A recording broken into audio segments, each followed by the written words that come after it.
Cindy, I told you not to bother me. Eisner! Mr. Mouse! Who are you snapping at, Eisner? Oh, no, nothing, sir. How are you? I'm not good. Oh, no. What's wrong now, sir? Oh, one of my balls turned black. Sir, your balls? My basketball in my garage. It froze. It turned black. Oh, that's terrible, sir. I'm a big basketballer. Horrible. Make the call, Eisner. What call, sir? Jennifer Garner. I read in the paper she's getting the divorce. Well, she's separated. There's some chemistry there, Eisner. She wants me. I think she was just afraid to make the move on the big guy. But, sir, with all due respect, you're a mouse. Hey! Don't tell me. I know I'm a mouse. I'm hot, though. She wants me. I can tell. You're my pimp, Eisner. Okay, sir. I'll make the call. Oh, hang on a minute. Remus! I am so sick of that song, Remus. Do not sing that song anymore. Zippity-doo-dah, zippity-yay. It's a happy song, boss. It doesn't make me happy, Remus. It makes me want to strangle you. Eisner? Yes, sir. I do want to tell you one good thing you're doing. Okay. Hats off to you for American Idol. You're finally putting us on the map with that thing. Way to go, Eisner! Well, sir, that's actually the Fox network. Don't correct me, Eisner. Remus? What are you doing, Remus? Can't hear you, boss. I'm playing my cymbals. Don't play the cymbals while I'm on the phone, Remus! Practicing for the Disneyland band, boss. The Disneyland band is terrible. That's right. They need me, boss. Don't play a cymbal again, Remus. Eisner? Yes, sir. What are we running? Well, sir, we've got The Bachelor. Oh, that's right. That stupid Firestein kid with that poop-eating grin. No, sir. It's a Firestone. Eisner? Yes, sir? Don't you correct me. What's his name? What's his name? Firestein. No, you idiot. It's Firestone. You don't even know the name of the Bachelor. I'm sorry. Heaven's sakes. And what's this information I have to read about Peter Jennings? Well, what about Peter, sir? He's doing a fine job. That was a good one, boss. Remus, I swear to God, I will take your head between my white glove hands and smoosh it. Boss, sorry, boss. I'm under a little stress, boss. What's the matter? The Nicoderm patch. See that? The Nicoderm Trying patch? to stop smoking, boss. You don't smoke, Remus. That's right, boss. Get out of here, you moron. Eisner?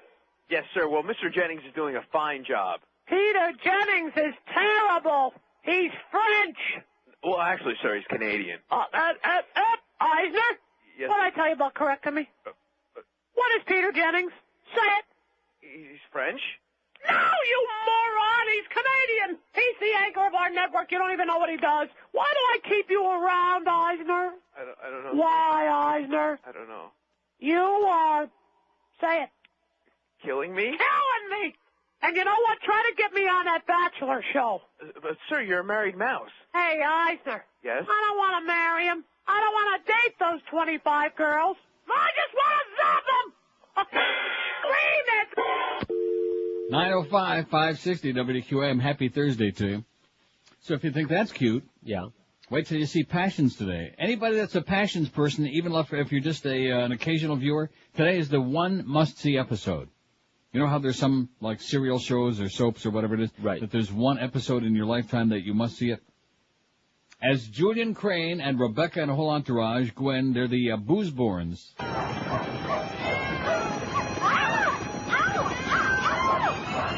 Joey, are you all right? Oh, yeah, Dad, I'm fine. I really love being trampled on. Yeah, because you're a f***ing fan. What? You're a f***ing virgin. You. No, you. Go with you. Look at the f***ing room. It's like we're living in a f***ing zoo.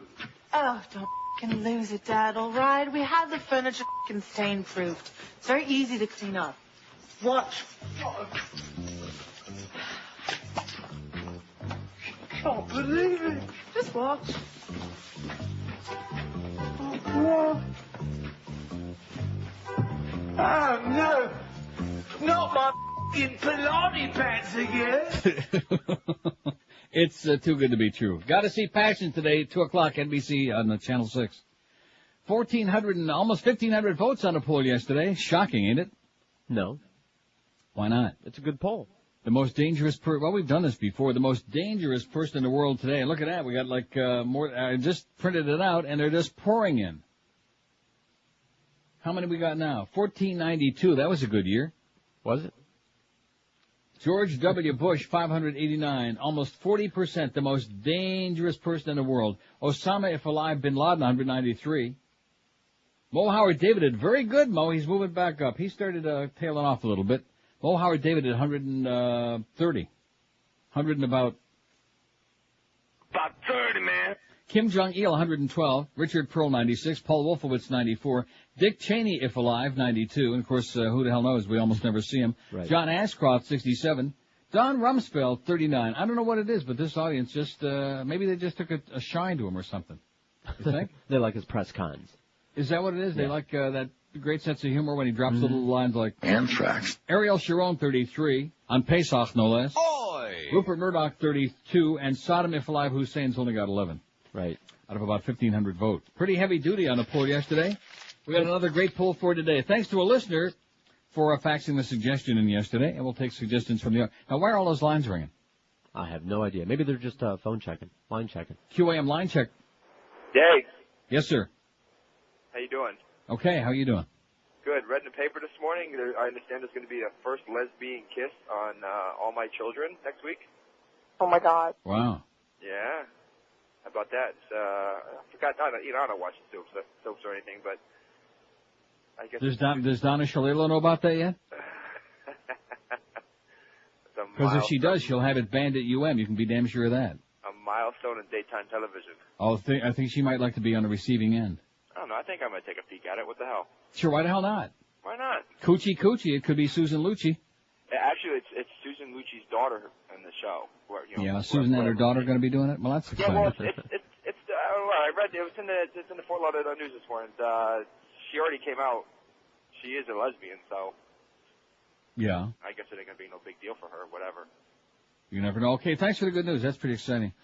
The W in George Bush stands for, that's our poll today, the W in George W. Bush stands for, and we got some suggestions here already that we made and somebody else made. Wonderful.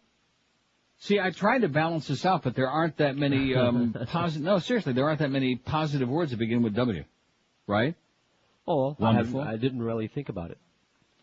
Wretched, reckless, and I put the W in like parentheses on that, because we're not going to worry about spelling. Reckless with a W. Warmonger, wasted, warped, worst, or worthless. You're writing down worst and worthless? You got those? I got it. No. How about wacky? Nah, wacky rhymes with Iraqi. That's not Yeah. good. That's bad. Oh, speaking of that, we got a lot of, if we got stuff today, I would strongly urge everybody in the world to go to our bedtime stories on neilrogers.com today. We got just piles, man. Piles. I don't understand why people are calling now. I haven't said anything yet, you know? What is that all about? Maybe they have something to say. Hey, is this George? Yeah. All right. How about Neil? Yeah, it's me too. What can I do for you? Hey, how you doing? Well, two things. I just saw your billboard, and I thought, let me give you a call. My God, you are extremely ugly. Did you know that? Right. I do know that. Okay, good. The second thing is, Have you seen the other people that work on QAM? No, never have. Well, I'm lovely compared to them, so what is that? That's why they didn't put their pictures in their billboards, because as ugly as I am, I look great compared to them. I mean, put somebody else at least. I mean, you don't turn me off, but I said, no, let me call. Am I getting any level on this call or not, Carlos? Any what? There you go. I wanted to hear every one of the shots real loud. I don't want to hear you way in the background. I didn't have any level. Go ahead. Oh, okay. Continue with your attack. No, I'm not attacking. I mean, you've attacked. You said I'm ugly. Well, let me ask you, what do you look like? What do you look like? Oh, it's not a matter of how I look like. You're the celebrity guy, you know? I look like hell, too, but Celebrity? I'm not sitting on a billboard somewhere. You mean I'm not lovely like Dan Rather? Or like Larry King? Or David Letterman? Or Jay Leno, there's a good-looking guy. Get out of here, you idiot. Good-looking celebrities, right. Like Hank's a good-looking guy. Right. It's important to have a pretty face for radio. And don't mention Mo Howard David. They tried putting Mo's puss on his billboard, but the piece kept falling off. Okay, now, see, I mean, let's get to one or two at least serious things, because obviously the audience has got a bug up their ass, and that's good. I like that. Although, speaking of dangerous bugs, Yeah. dangerous strains of cholera, black fever, HIV, polio, and hepatitis may have been lost during the post-war looting of Iraq's key disease control facility, ABC News has learned this morning. The U.S. military is worried they may be used as weapons. In an exclusive report on ABC News' Good Morning America, Brian Ross revealed that scientists at Baghdad Central Public Health Laboratory are worried that an unknown number of viruses have been stolen. They say looters took refrigerators full of the deadly viruses Friday, but they're not sure exactly what's missing. They're in containers, all of these things taken together, cholera, AIDS, and black fever, one unidentified Iraqi woman told Ross. Not just one or a couple, not just two or three of the worst possible things in the world, but all of these things. Ross says U.S. Marines showed up at the facility today.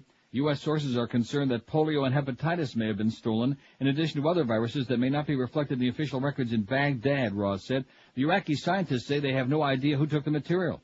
They don't know whether it was swept up in a looting rampage or taken by somebody who knew what they had. There's great concern and anger from the director of the lab about the failure of the U.S. to prevent the looting. God, are we doing a good job, you know it? Between the library and between the museum and now the hospitals. The Americans shouldn't just protect... Oh, here comes the key line to the whole story. The Americans shouldn't just protect the Ministry of Oil. They should protect all the general public health services, the lab's director told Ross. The written sign outside now reads in Arabic, "Stay away, extremely dangerous. Lab is polluted with viruses," Ross said. There have been no reports of illnesses yet, and the greatest danger may be the looter who took it. In the wrong hands, however, it could be a potent weapon, a very impotent weapon. So I guess if we're concerned about finding weapons of mass destruction, maybe somebody else found some. Yeah. Not that we want to get anybody nervous. We got the SARS to worry about, and up here we got the Nile virus we're worried about. Everybody's like in a panic, you know. We got the big holidays coming up. Too much mingling going on. Although the best news is that no more wafers in the puss, and no more drinking of the communal wine, at least not for the time being up here, because they're a little bit What if worried they about give you the wafer, like, with tongs? Only the altar boys can receive it in their mouth. 9:13 at 560 WQM. Here's some great deals from our good, close, personal buddies Tom Lehman and Joe Prieto at Hallett Pontiac GMC. Listen carefully, put your ear right up to your radio, and turn it up as loud as it'll go. Neil deal number one. Get 0% financing for 60 months on every Pontiac or GMC in stock. Neil deal number two. Get up to a $4,000 rebate on every new GMC and Pontiac in stock. That is correct. Get up to a $4,000 rebate on every new car or truck in stock. And Neil deal number three. If you're currently a GM Smart Lease or Smart Buy customer and drive a Chevy Blazer, Olds Bravado, or GMC Jimmy, buy you or lease a new Pontiac or GMC, get an extra $1,000 off the price. Stop by Hallett and test drive the all-new and exciting and powerful Pontiac Grand Prix, too. Hallett Pontiac GMC, you can't get a better deal. You can't do business with people who treat you better. They're at 13401 South Dixie Highway. That's US 1 across from the Falls. And the good news is whenever you're ready to shop, they're ready for you because they're open every day, 7 days a week. If you want more information on these great Neil deals, call the Neil Deal hotline toll free, 1-888-534-4211. That's 1-888-534-4211. And don't forget, all Neil deals subject to credit approval. See dealer for details. Make no mistake about it. Hallett Pontiac GMC is professional grade. Live and local. This is 560. The radio's all yours now. QAM. Neil, God. Warning, we have mercilessly taken the following material out of context without endorsement or permission from those depicted. It is our ongoing mission to make everything that is good and decent look as ridiculous as possible. We hope we've reached that goal, or at least made you laugh. Dr. Phil, he's on daily. And I'm not even remotely qualified. Oh, I didn't know that. Expect psychobabble and buzzwords with no meaning and no purpose. Let's go to your calls for Dr. Phil. Sure. Doylestown, Ohio. Hello. Hi, how are you? Fine. Hi. Okay, go ahead. What's the question? Yeah, I've been married about 3 months, and my wife and I just had our first little argument. And what do you think I should do, Dr. Phil? I think pull the trigger on divorce real quickly. No. It was a minor argument over a dirty dish. Listen, don't allow yourself to be held emotional hostage. You can get a divorce by default. Cartersville, Georgia for Dr. Phil. Hello. Hi. Hi. I was wondering, if I'm a little short on my rent money, is it okay if I take the collection plate at church? Yes. But a fraud. You need to step out of it. Okay. Atlanta, hello. Dr. Phil, are you high? Tremendously high. 9:17 at 560. Happy Thursday to you from all your good, close, personal friends at QAM and from us, too. And happy Pesach and happy, what do we say about Good Friday? Other than we shouldn't be working on it. That's good. Shouldn't it be a holiday tomorrow? That would make it a Good Friday. As a matter of fact, let's take a look at the schedule and see if any of our people are taking off for Good Friday. See, nobody took off for Pesach. Passover is just not that kind of a holiday. Right. It's an eating holiday. Oh, look at that. What is that all about? The Humper is off tonight, where we got Joe Zagacki between 3 and 7. You think the Humper's taking off for Good Friday? Could that possibly be what that's about? Huh? Possibly. Oh, my! Oh, my! Well, we sure got a lot of Joe Zagacki lately, so I wouldn't be too optimistic for when that book comes out, Muff and Clarence. I wouldn't be too hold my hopes up too high. Got some 2 pieces of great news for the one guy that called yesterday. Can't you say anything good about this war? Well, this isn't really good about the war, because there is nothing good about the war, but... And have you noticed that kid Ali about how he's now like a superstar? Right. Sure. He's on every newscast, and thank goodness he's doing so good. Lucky Ali. Oh, brother. Just tears your guts out. And keep in mind, he's one of the ones who turned out better off. Maybe. Terrorism threat level drops from orange to yellow. With the war in Iraq seemingly near an end, the Bush administration lowered the official terrorism threat level today, meaning yesterday. Top administration aide said the decision to reduce the perceived threat to yellow from orange was based on several factors. Maybe it was based on the O'Reilly factor. They include the military progress in Iraq and assessments by intelligence analysts that the chatter in terrorist circles has subsided. A lot less chatter. You notice that? No. Oh, yeah, just put your head out the window and you don't hear that like we used to hear, yeah. Chatter. Nevertheless, in announcing the lower threat level, the Secretary of Homeland Security, Tom Ridgid, warned against complacency. We must be vigilant and alert to the possibility that al-Qaeda and those sympathetic to their cause, as well as former Iraqi regime state agents and affiliated organizations, may attempt to conduct attacks against the U.S. or our interests abroad, Mr. Ridge said. By the way, speaking of organizations, how about the spokesman? What did I tell you? The sweep. They got the brooms out, and Brian Murray's Mighty Ducks swept the Red Wings last night, 4 games in a row. Nice going, Brian, BM. Too bad all you phony Red Wing fans in South Florida. Leafs lost in overtime, third overtime. Eddie Belfour made 72 stops. Of course, the 3 he let in were putrid, but nobody's going to talk about those. They'll say, wow, wasn't he great after he let in the first 2 really bad goals? And they'll say, yeah, he was great. But at any rate, nothing's perfect. So there you go. We're back to yellow. So everybody stand down just a little bit, okay? You want to stand down? Okay. Don't you love that expression? Yeah, what does that mean? The only military saying that I like better than stand down is, I do like that one a lot better. Oh, yeah. Speaking of that, let's have a big hoo-ah for the big catch. Saddam's half-brother, the 5 of clubs. 5 of spades? Which one is it? Clubs. 5 of clubs, like I said. U.S. Special Forces have captured Saddam Hussein's half-brother, a senior former Iraqi government figure, in the late-night swoop in Baghdad. The snatch came as intelligence sources revealed that several key former Iraqi officials may still be hiding inside Iraq. Are you faxing me crap? Yes. Wow. Must be important stuff because my fax machine just made these big clunking. In fact, it's still doing it. Must be really heavy-duty stuff. Oh, that's the kind of cute. Big Mike in St. Pete says the W stood for What Me Worry. Right. I think we ought to put that on there, don't you? I'm adding it. Are you adding it? I'm adding it. What Me Worry. What, comma, me worry? I like that. Although, let me just say it again. Don't ever call him Alfred E. Newman again. I think you'll want an apology to Alfred if you do that. Thanks, Big Mike in St. Pete. Not bad. Let's see. George White, stupid man, in honor of Mike Moore Bush, says Jay in Tampa. Well, what's going on over there on the West Coast? We got people in Tampa and St. Pete. We might even start getting some response from South Florida pretty soon. Huh? Don't go crazy. You never know. Tampa, St. Pete.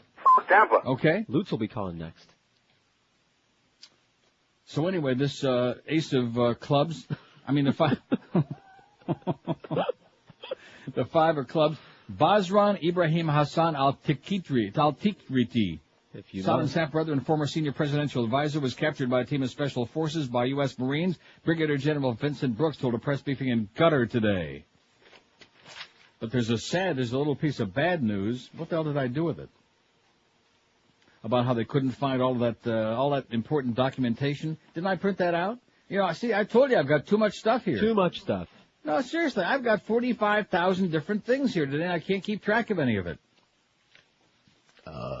There was all that stuff, all these important documents, and somehow in these big houses that they raided, and they were all laying around like Saddam's all his little black book and all of his girlfriends and wives and head honchos and terrorist connections, etc. By the way, that Abu Abbas, small potatoes. If we have time, maybe we'll talk about that. Abu Abbas. Yeah, but... Oh, but that's the proof he was connected with terrorism. Now, guess what? No, nobody else in the world is buying that. Got a big story. Will you shut up? Big story here from the BBC. Carlos, slap him on the side of the head, okay? He is already, it's not even 9:30 yet, already out of control. God, did we have a good time last week. Anyway, somebody mentioned Tim Robbins and the speech that he gave to the National Press Club, and it's on our website. Is it on there already, Carlos? No, very soon. Like I said, it'll be on our website very, very shortly. I don't know what your problem is. I only faxed you 600 bedtime stories today. You ought to be right on top of that, man. And I have the transcript of the speech, which is, I think, a little bit too long to read the whole thing on air, don't you? Well, I really don't care what you think. But there's a couple of pages here that I am going to get to. A lot of reading today, a lot of bedtime stories. I know some people get upset about that because we don't get as many of the really good calls in. Well, you know what? Too freaking bad. As the boozeborns said on Passions, or they will say today, too f***ing bad, okay? It's just, you have to see it. And then, of course, the clowns are going crazy, too. And what's his name? Charlie. She's banging the blonde dolls, so to speak. WQAM. Hello? Yes, sir. Neil, how about weak? Weak? Or waste? Wank? Or, no, waste. Or what a jerk? Weak is good. I like weak. All right, I like that one. Yeah, I like wank, too. 567-0560, pound 560 on the AT&T and Verizon wireless line. I'll tell you one thing, it's getting a little scary up here. If it's not the SARS, it's the West Nile virus, and then there's all the goyim are going to be throwing them wafers around. Wow, tomorrow's a good day to stay in, you know. A real good day to stay inside. WQAM. Woody? I beg your pardon? Wonderful. Woody? Witty, warmonger. That's a good one. We already got warmonger. Oh, you did? Woody, yeah. warmonger, and white bread. I think white bread's not too bad, actually. Yeah, there you go. And how about Jennifer Lopez, George, with Carmen last night? She was great. That was great. I loved it. I loved it in the car. He was giving a moral. It was great. Bye. Okay, see ya. You're watching J-Lo now? It was on South Park. They were making fun of her. Big time. Oh, J-Lo has invaded South Park? Oh, they shredded her. It was Oh, Jesus, are you f***ing kidding me? That's really sad. No, it was hysterical. Okay, I'm glad you enjoyed it. It wasn't as good as Passions with the boozeborns. I guarantee if you saw it, you'd crap your pants, I'm telling you right now. But you won't watch it because you're a hard ass. Effort, but then I'll probably you're just very narrow in your scope. You stick to the same tried and true South Park, Sopranos, anything begins with an S, you know? That's pretty much it. Yeah. A lot of schmuck. Narrow, right. I'm telling you, well, forget it. Because Sheridan begins with an S. Okay. Soap opera. Oh, that begins with an S too, see? Right up your alley. Are we going to get that new poll on there? I don't want to start pushing these guys. Eric says he can't read it. I'm refaxing it for the third time. He can't read it? I got to go over it. Oh, you have to be joking me. You have to be joking me. Would you like me to fax it to him from here on a fax machine that really works? Yeah, you know what? That wouldn't be a bad idea. That wouldn't be a bad idea at all. Well, guess what? I don't. Where the hell's his number? I'm not going to potski around with that. I'll do it. I've almost got it rewritten Let me just read it again, okay? Is he really that retarded? Yes. That slow? Yes. The W in George W. Bush stands for, and then we got a list here: wonderful, wretched, reckless with a W. We don't worry about our spelling. We'll do whatever we want. Warmonger, wasted, warped, worst, worthless, what me worry, weak or white bread. As in he ain't no Aunt Your Mama. Huh? He don't even know no Aunt Your Mama. 567-0560, pound 5. Is he going to be able to get that, or should I fax it to him? Seriously. Fax it now. It's on its way. You are faxing it? Yes. Because we got all these short breaks today. What's going on with that sales department? I'm not getting any new copy from these people. I don't want to start up again with them, but they're like, are they all on vacation too? I don't know. Are they like on Pesach, Good Friday, and the rest of the year vacation? Is that what the deal is at QAM? Yes. Jesus Christ, man. Instead of wasting your time coming in hawking with me there in the morning, whatever their name is, Muffin Clearance, go back to the sales department and jump up and down. Hop on them, man. We're going to be out of business pretty soon if they don't get with it. What a bunch of losers. And let's get some new copy from you losers back there, too. Don't get me started about Fat Boy. Oh, what a BS artist he is. Hey, Pally, I'm going to get you that great new band. I'm going to do... Just stay away from me, Fat Boy, okay? Don't ever call me again. Ever. I will tell you about a great one of our sponsors, though, and that's Brandy Shoes. They've been on the show for a long time, and they've been in business for a long time. This is their 25th year in business in South Florida. A lot of other shoe stores, probably dozens and dozens and hundreds have come and gone during that period of time. But the reason Brandy's is still around is because they have an unbeatable combination for you. A fantastic selection of men's and women's famous brand shoes, the best in the world: Rockports, Echoes, Mephisto, Timberland, Clark's, SAS, Florsheim. Everyday low prices, special sales every week, and great sales holes who really know how to treat you right and get your perfect fit every time. So if you want to get your feet into shoes that you really love, this is the place to do it. Brandy is a great place to shop for shoes of all kinds for men and women. Of course, they got all the sizes, men's 6 to 15, women's 5 to 12 in widths, from the very, very narrow to the very big, embarrassingly wide, like a duck. Brandy Shoes, they're at 1290 North Federal Highway in Pompano Beach, open daily 9 till 9, Sundays 10 till 5. And all this week at Brandy's, don't forget, it's a great time to buy SAS shoes. Take 20% off all men's and women's SAS styles, and be sure to visit Brandy Shoes on the web at brandysshoes.com. We're Sports Radio 560, QAM. I'll get off this instant. Al Jazeera, none of us fear ya. How can you call this the news? You speak in a language we don't understand, lying and hiding the truth. A jabba-jab-labba-doo, Mohammed Abu Labi. Your turban is hanging over your eyes. You look like you haven't a clue. Al Jazeera, it don't appear that you know a thing about news. And your agenda is really quite clear. Hating America, hating democracy, hating the U.S. and Jews. All right. 9:31 at 560 WQM. Here's one. It says, the lowering of the terror alert is nothing but a political move to show that there was a benefit to the war in Iraq and prove the terrorist link. Okay. Whatever that means. No, I think that now we got the war under control. It's to say, hey, guess what? It's all over, and didn't we do a great job, and now everybody's safe again, okay? It's okay to come stick one leg out from underneath the bed. You don't stick it out too far, because then the SARS might get you, or something else. This facts about the poll for whatever, this is weak. Did you look at this? Yeah. Palm Beach Troublemaker says, sorry for you racking your brain over a new daily poll, so what about this one? 25 years ago, the movie Network accurately predicted what the world would be like today. What movie do you think most accurately depicted life in 2028? Will most accurately depict. It says, what movie do you think will most accurately depict life in 2000? What did I say? Most accurately depicted. Will you slap him on the other side of the head now for me, please, Carlos?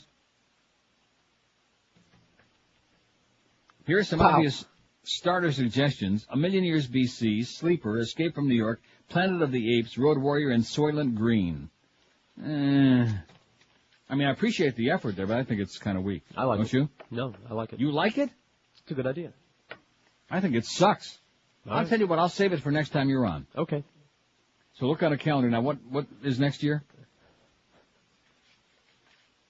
So Tim Robbins writes, or he didn't actually write this. This was the transcript of the speech he gave to the National Press Club a couple of days ago. As a matter of fact, it was 2 days ago on Tuesday. I'm not going to read the whole thing. Like I said, it's too long. But he said, the concept has always been a popular target. I remember when Columbine high school shootings happened, President Clinton criticized Hollywood for contributing to this terrible tragedy. This as we were dropping bombs over Kosovo. Could the violent actions of our leaders contribute somewhat to the violent fantasies of our teenagers, or is this all just Hollywood and rock and roll? I remember reading at the time that one of the shooters had tried to enlist to fight the real war a week before he acted out his war in real life at Columbine. I talked about this in the press at the time. And curiously, nobody accused me of being unpatriotic for criticizing Clinton. In fact, the same radio patriots that call us traitors today engaged in daily personal attacks on their president during the war in Kosovo. Today, prominent politicians who have decried violence in movies, the blame Hollywooders, if you will, recently voted to give our current president the power to unleash real violence in our current war. They want us to stop the fictional violence, but are okay with the real kind. And these same people that tolerate the real violence of war don't want to see the result of it on the nightly news. Unlike the rest of the world, our news coverage of this war remains sanitized without a glimpse of the blood and gore inflicted upon our soldiers or the women and children in Iraq. Violence as a concept and abstraction, it's very strange. As we applaud the hard-edged realism of the opening battle scene of Saving Private Ryan, we cringe the thought of seeing the same on the nightly news. We are told it would be pornographic. We want no part of reality in real life. We demand that war be painstakingly realized on the screen, but that war remain imagined and conceptualized in real life. And in the midst of all this madness, where's the political opposition? Where have all the Democrats gone? Long time passing, long time ago. With apologies to Robert Byrd, I have to say it's pretty embarrassing to live in a country where a 5'1" comedian has more guts than most politicians. We need leaders, not pragmatists that cower before the spin zones of former entertainment journalists. We need leaders who can understand the Constitution, congressmen who don't in a moment of fear abdicate their most important power, the right to declare war to the executive branch. And please, can we please stop the congressional sing-alongs? In this time when a citizenry applauds the liberation of a country as it lives in fear of its own freedom, when an administration official releases an attack ad questioning the patriotism of a legless Vietnam veteran running for Congress, when people all over the country fear reprisal if they use their right to free speech, it's time to get angry, it's time to get fierce. And it doesn't take much to shift the tide. My 11-year-old nephew, a shy kid who never talks in class, stood up to his history teacher who was questioning Susan's patriotism. That's my aunt you're talking about, stop it. And the stunned teacher backtracks and began stammering compliments in embarrassment. Sports writers across the country reacted with such overwhelming fury at the Hall of Fame that the president of the Hall of Fame admitted he made a mistake, and Major League Baseball disavowed any connection to the actions of the Hall's president. A bully can be stopped, and so can a mob. It takes one person with courage and a resolute voice. The journalist in this country can battle back at those who would rewrite our Constitution in Patriot Act 2, or Patriot the sequel, as you'd call it in Hollywood. We're counting on you to star in that movie. Journalists can insist that they not be used as publicists by this administration. The next White House correspondent to be called on by Ari Fleischer should defer their question to the back of the room to the banished journalist du jour. And any instance of intimidation to free speech should be battled against. Any acquiescence or intimidation at this point will only lead to more intimidation. You have, whether you like it or not, an awesome responsibility and an awesome power. The fate of discourse, the health of the republic is in your hands, whether you're right on the left or on the right. This is your time and the destiny you have chosen. We lay the continuance of our democracy on your desks and count on your pens to be mightier. Millions are watching and waiting in mute frustration and hope, hoping for someone to defend the spirit and letter of our Constitution and to defy the intimidation that's visited upon us daily in the name of national security and warped notions of patriotism. Our ability to disagree and our inherent right to question our leaders and criticize their actions define who we are. To allow those rights to be taken away out of fear, to punish people for their beliefs, to limit access in the news media to differing opinions is to acknowledge our democracy's defeat. These are challenging times. There's a wave of hate that seeks to divide us, right and left, pro-war and anti-war. In the name of my 11-year-old nephew and all the other unreported victims of this hostile and unproductive environment of fear, let us try to find our common ground as a nation. Let us celebrate this grand and glorious experiment that survived for 227 years. To do so, we must honor and fight vigilantly for the things that unite us, like freedom, the First Amendment, and, yes, baseball, said Tim Robbins to the National Press Corps on Tuesday. Nice going, Tim. Nice going, baby, because you are... Absolutely correct, sir. How do you like that? Liked it a lot. I'd like that. I might read it like 45 times. Good. Or maybe not quite 45, maybe only... About 30, man. 21 till 10 at QAM. Live and local. This is Sports Radio 560, QAM. You're a bastard. Yes, I am.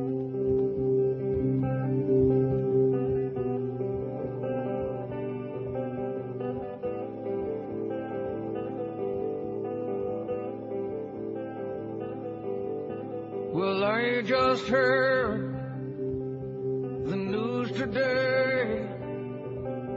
I asked you out. You said no way. The weekend's here. I'm all alone. I'm horny now. And grab my bone with palm wide open. And then I close it up and down routine. Thank God for Vaseline with palm wide open. 9:43 at 560 WQM. Happy Passover. Happy Good Easter. Happy Easter. Happy what else? Did I say Good Easter? Good Easter. Well, but tomorrow's Good Friday and then Good Easter and Goody Goody. All the same pile of crap. Oh, don't say that. You can't say that. I just did, because it's true. Here's a good one from Dave in Lakeland. Weasel. Let's get that on there. What do you say? I like it. Wish I could change my vote. Although we apologize to the one who died on Moe's forehead. That is a weasel, ain't it? Muskrat. Or a gerbil. Muskrat. He's doing a muskrat ramble. I could just see that. Can't you see it? Moe doing a muskrat ramble right in the studio there with Geldy playing the flute. Here's Stuttering Gill in Homestead says, George, wasting taxpayers' money, Bush. It's a little bit untidy, yeah. Oh, thanks anyway, Stuttering Gil. I wonder if he's kin to Stuttering Steve that calls the Mo Show every morning along with Juan and Lou. Here's an interesting piece from the UK Mirror newspaper. U.S. paid off army leaders. Many of Saddam's top military henchmen were secretly paid off and airlifted to safe havens by U.S. Special Forces as Baghdad fell, it was claimed last night. The double-dealing Republican Guard leader, Mahir Sufyan, ordered his division to lay down their arms after the U.S. agreed to take him by Apache helicopter to a secret location. My phone is ringing again. You know what that means. Boca Brian's disc must be there. All right. Iraqi troops around Baghdad had slipped away before the U.S. advanced, dumping huge caches of arms in the streets behind them. Details of the CIA's dealings were kept confidential as the Iraqi capital fell for fear of reprisals against Saddam loyalists as other negotiations took place.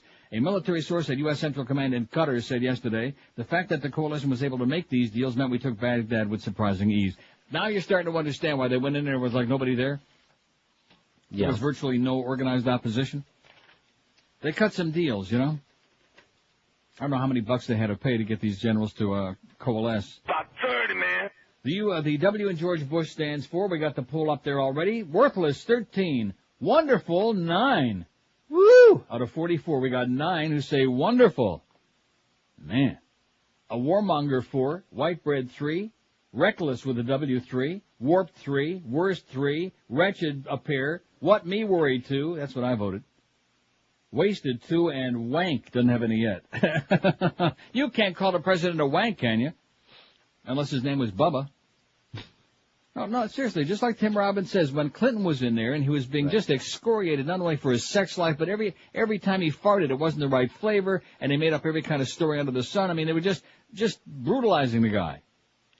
Who basically, never stole a freight train. Like Michael Moore said, he did a lot of crap too, make no mistake about it. His hands were mighty dirty when he left. But nonetheless, everything is relative. But the point being that we got 8 million different sarcastic, caustic satires on Bubba in here. Was there ever a complaint? Was there ever a complaint about the Jocelyn Elders bit? No. And last time I checked, she's a hell of a lot darker than Condoleezza. But boy, once you start messing with this crowd, man, with the goose steppers we have that have taken control of the country in a bloodless coup. Well, it was bloodless till the last business happened. Right. Then it's a different story. It's a horse of a different color. And we're going to get you off the air. Because that's what they want. They want one voice. They want Fox News on, and they want Clear Channel to own all the radio and Fox News on all the TV stations. And that'll be it. That's it. That's all you need to know. All spin, all day. Unfair, unbalanced, tilted far to the right, so far that your TV would look like the Leaning Tower of Pisa. You know what I'm saying? You'd have to, put supports on it on the right side so it didn't tilt over. Yeah. I think we're being freaked, by the way.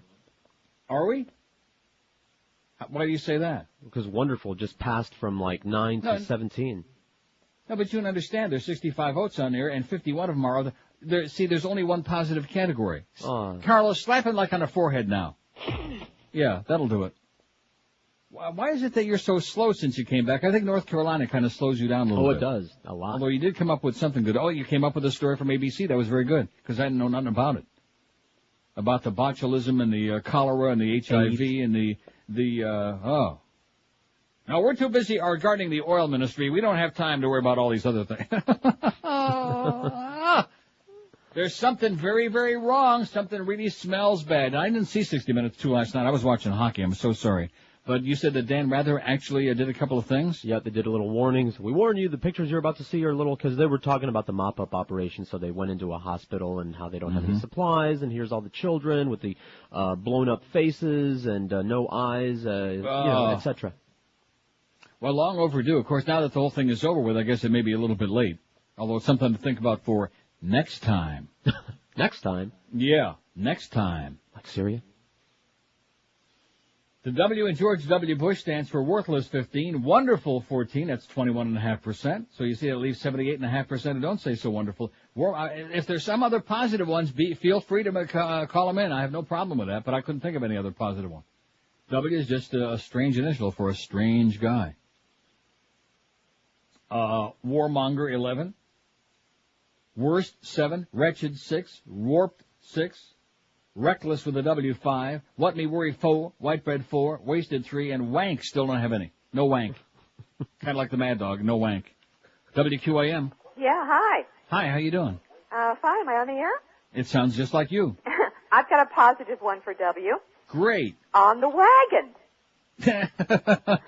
Yeah, but that starts with a, Oh! Yeah. Well, but, and then also, of course, seriously, woolly-headed. Willy-headed? Woolly. W-H-O-L-L, like wool. Woolly-headed. Woolsey-headed? You mean like James Woolsey? No, like thick cotton-headed. Okay, thanks. And also, Yes? I think it's absolutely astonishing that they would be guarding not astonishing, it's predictable, guarding the oil fields instead while they're ignoring 5,000-year-old treasures in this cradle of civilization in the museums. It's just so predictable of that. Like Don Rumsfeld said, who's going to worry about a few broken pots, ceramic pots? Yeah, okay, hang in there. You too. Bye. Weasel. Did Weasel get any votes? Oh, we haven't put Weasel on her yet. Don't start pushing Eric now. He's having a very, very stressful morning because you didn't fax him very clear. But Joe Rizzoli, our good buddy from Roth Office Supply, is going to bring us a toner for down there. Yes, he is. Isn't that something how I have so much better equipment and so much more up-to-date, all my supplies up here in Toronto, even though I'm not at QAM? That's probably the reason, wouldn't you think? Yeah. I would. Have 2 toners standing by just in case in their nice brand new box. I have a whole case. And what's this really good fax paper? I don't know. I'll tell you. Well, they had a special on it when I called to order it. I don't want to make you feel like, inferior, even though that place is. Yeah. Oh, it's at the bottom of my garbage thing here. One moment, please. Oh, it's a hammer mill. Okay. Remember Roger Hammer used to drive at the Meadows? Oh, yeah. No. Hammer mill. And then there was Corky Hamill, who used to drive Cold Sunday at Jackson Harness Raceway. 5670560. Let's do some harness racing talk. No. And then we'll recap the 72 shots that Ed Belfour stopped last night in triple overtime and the 3 greasers that he let in. There was more grease on those goals than you'll find even Crazy John ever saw at the little red caboose. Whatever happened? I don't want to go into it because I'm going to start with the salespeople again. We have no information. We have no idea who got Petey Lenny's accounts. We have no idea what the hell's going on. And nice going, Scaran. They're still trying to scrape her ass up off the floor back there. After that drunk at that Marlin game the other night, a couple of weeks ago, she's still out of it. WQAM. Now look what I just did. QAM, hello. Hi, Neil. Yes, ma'am. I think the W should stand for, what do I do next, Daddy? Or, what do I do next, Dick? But no, doesn't he always look when he has a speech like, what do I see next? Yeah, deer in the headlights look, I call it, yeah. I'm so glad you read the Tim Robbins thing because I happened to see it on C-SPAN. Right. And it was too long, of course, to send you, but he was phenomenal. Mm-hmm. And I'll tell you, if they had more speakers like that, he's really right. If we had a movement in this country right now, I think we're having a lot of movement, not the kind we're looking for. To speak out. I also want to say to you, the chimpanzee, what's her name? Precious. Precious. Now, so far, the guy that plays Louise hasn't had any scenes with Precious. Oh, but wait till you see it. Wait till you see today. But yesterday, he could barely keep a straight face. Did you notice? But today it's going to be even better because I see it a day ahead of you. Today Precious is lifting up the back of his shirt and checking out his rectum. And Hank comes in and says, I think he's got something for you, Precious. And he says, yeah, but you're not dating anybody right now. Hank, what do you say? Hank is so stupid and he's going to become a police officer. Yeah, exactly. He'll fit right in with that crew, you know? He's like, boo. And then I knew that woman was going to be another Norma. Yeah. And Charlie. Didn't you almost fall off the first episode she was in, didn't you almost fall off your chair when she said something about, I'm going to be your friend, Beth? And her mother goes under her breath, that's what they say in Provincetown. Yeah. It was like... I'm going to tell you, I want you to call me tomorrow, because if you see it today, I guarantee you better have 2 changes of underwear standing by. Oh my God, I have to go out, but I have to tape it. Please. But I'll tell you, the actor, he could not keep a straight face. Yeah. And well, can you imagine how many times they have to retake those things? But I think the girl that played Beth was already used to it because she would be like real serious and he'd have this smirk on his face and oh please, audience, if you've never watched Passions before. Especially today. If you're going to watch it one time in your lifetime, today is today with the Boozeborns, trust me. They have the most suggestive remarks. It is great. Yeah. Have a good time. All right. See ya. Here's one, George Wrong-Headed Bush. What do you think, wrong-headed? No. Weak? Weak. Wrongful? Nah, I mean, they're trying. Witless. Maybe this isn't such a good poll suggestion. I like it. Witless is good. Witless. That's not bad, Witless. Got to come up with something positive. Come on, because wonderful is like, wonderful's number one now. Oh! He's wonderful. And if we ever had that thing in here again, which I'm sure it's not in here anymore, whatever happened to that thing? What thing? It disappeared. The Stan Freberg thing where he says, oh, no, we never had that. Oh, Not the one he says, wonderful, wonderful. We have G-Dat. It was a Wurlitzer. It was in there. It did disappear. And What? I don't know how. Remember that one day? And the Wurlitzer one disappeared, too. Something really strange going on here at QM. Maybe we're being censored again. You think that's possible? Yes. I remember putting See, if we had anybody, let me just tell you this. If we had anybody in the market who actually really wrote, other than some bitches being a DJ on Y100 again or some silly thing like Jicka wrote at the footnote of his column this morning, but if him or Glenn Garvin, who of course is a real right-winger anyway, or Ken Baxter, who's busy being a sports lady now, if there was anybody in the market that wrote about radio, that whole story about Condoleezza and Fox News and all that stuff that went down, that was a major story in local broadcasting of this past year. There wasn't one word written about it. And, of course, God forbid anybody should write about the chilling effect that's going on now, about how, right-wingers are trying to get all the rest of us off the air. No, we don't want to write about that because we don't want to give that fat fag any more publicity. Don't even mention my name if you want. I'm not looking for publicity. It's not going to help. Especially now we got the nifty billboards up with my ugly puss on it. But, and this is what you're dealing with, because most of the people who are writing about all this stuff, just like Glenn Garvin, you read his stuff in the Herald, and he starts peddling his right-wing bullcrap, too, right there on a goddamn, instead of on the editorial pages, he's editorializing on a goddamn people page, which is supposed to be fluff. So, like I said, good luck to us all. Live and local. We're Sports Radio 560 QAM. I hate you. And now, Al Jazeera TV presents Iraqi information officer Kamel Fukar. Hello, my fellow Iraqi citizens.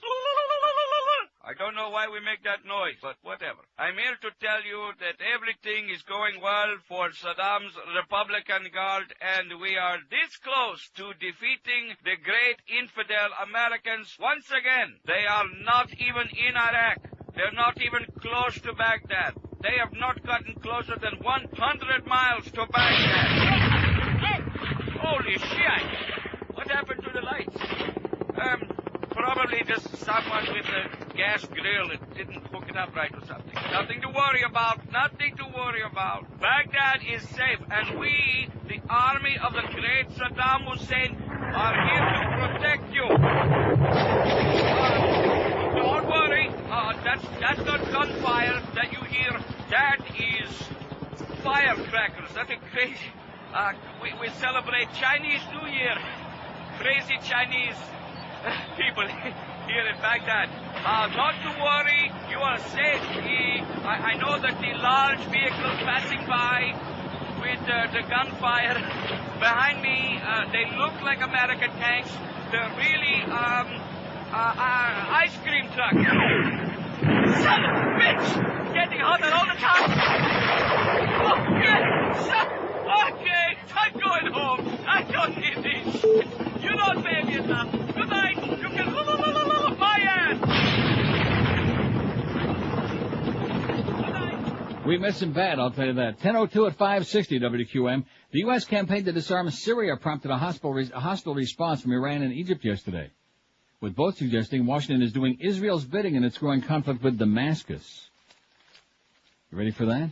Yeah, I'm ready. I think the Syrians were pretty clever, actually, to come up with that deal in the UN and the Security Council. Sure enough.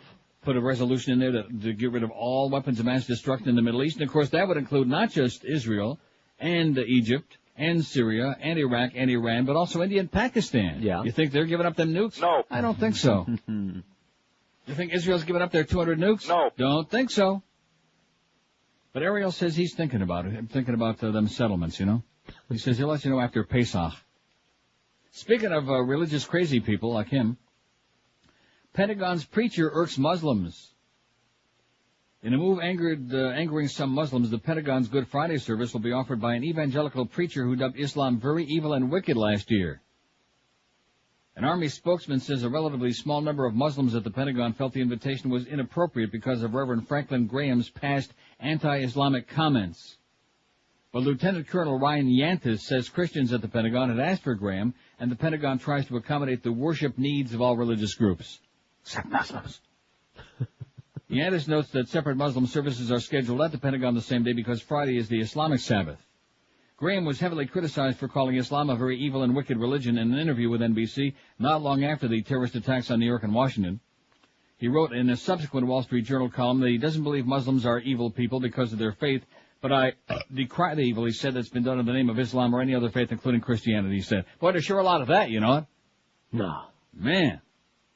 I believe it's my responsibility to speak out against the terrible deeds that are committed as a result of Islamic teaching, he wrote, singling out the repressive treatment of women and the absence of religious expression in some Muslim countries. You know, thank God that the Catholic Church has all those women priests. Right? Right. Right. In fact, not that we want to get into like a pissing contest, but over the centuries, throughout history, and of course Islam's been around a very, very long time, but throughout history, which religion has massacred the most innocent people? Good question. Which religion has made more people an offer that they couldn't refuse? Christianity. Oh.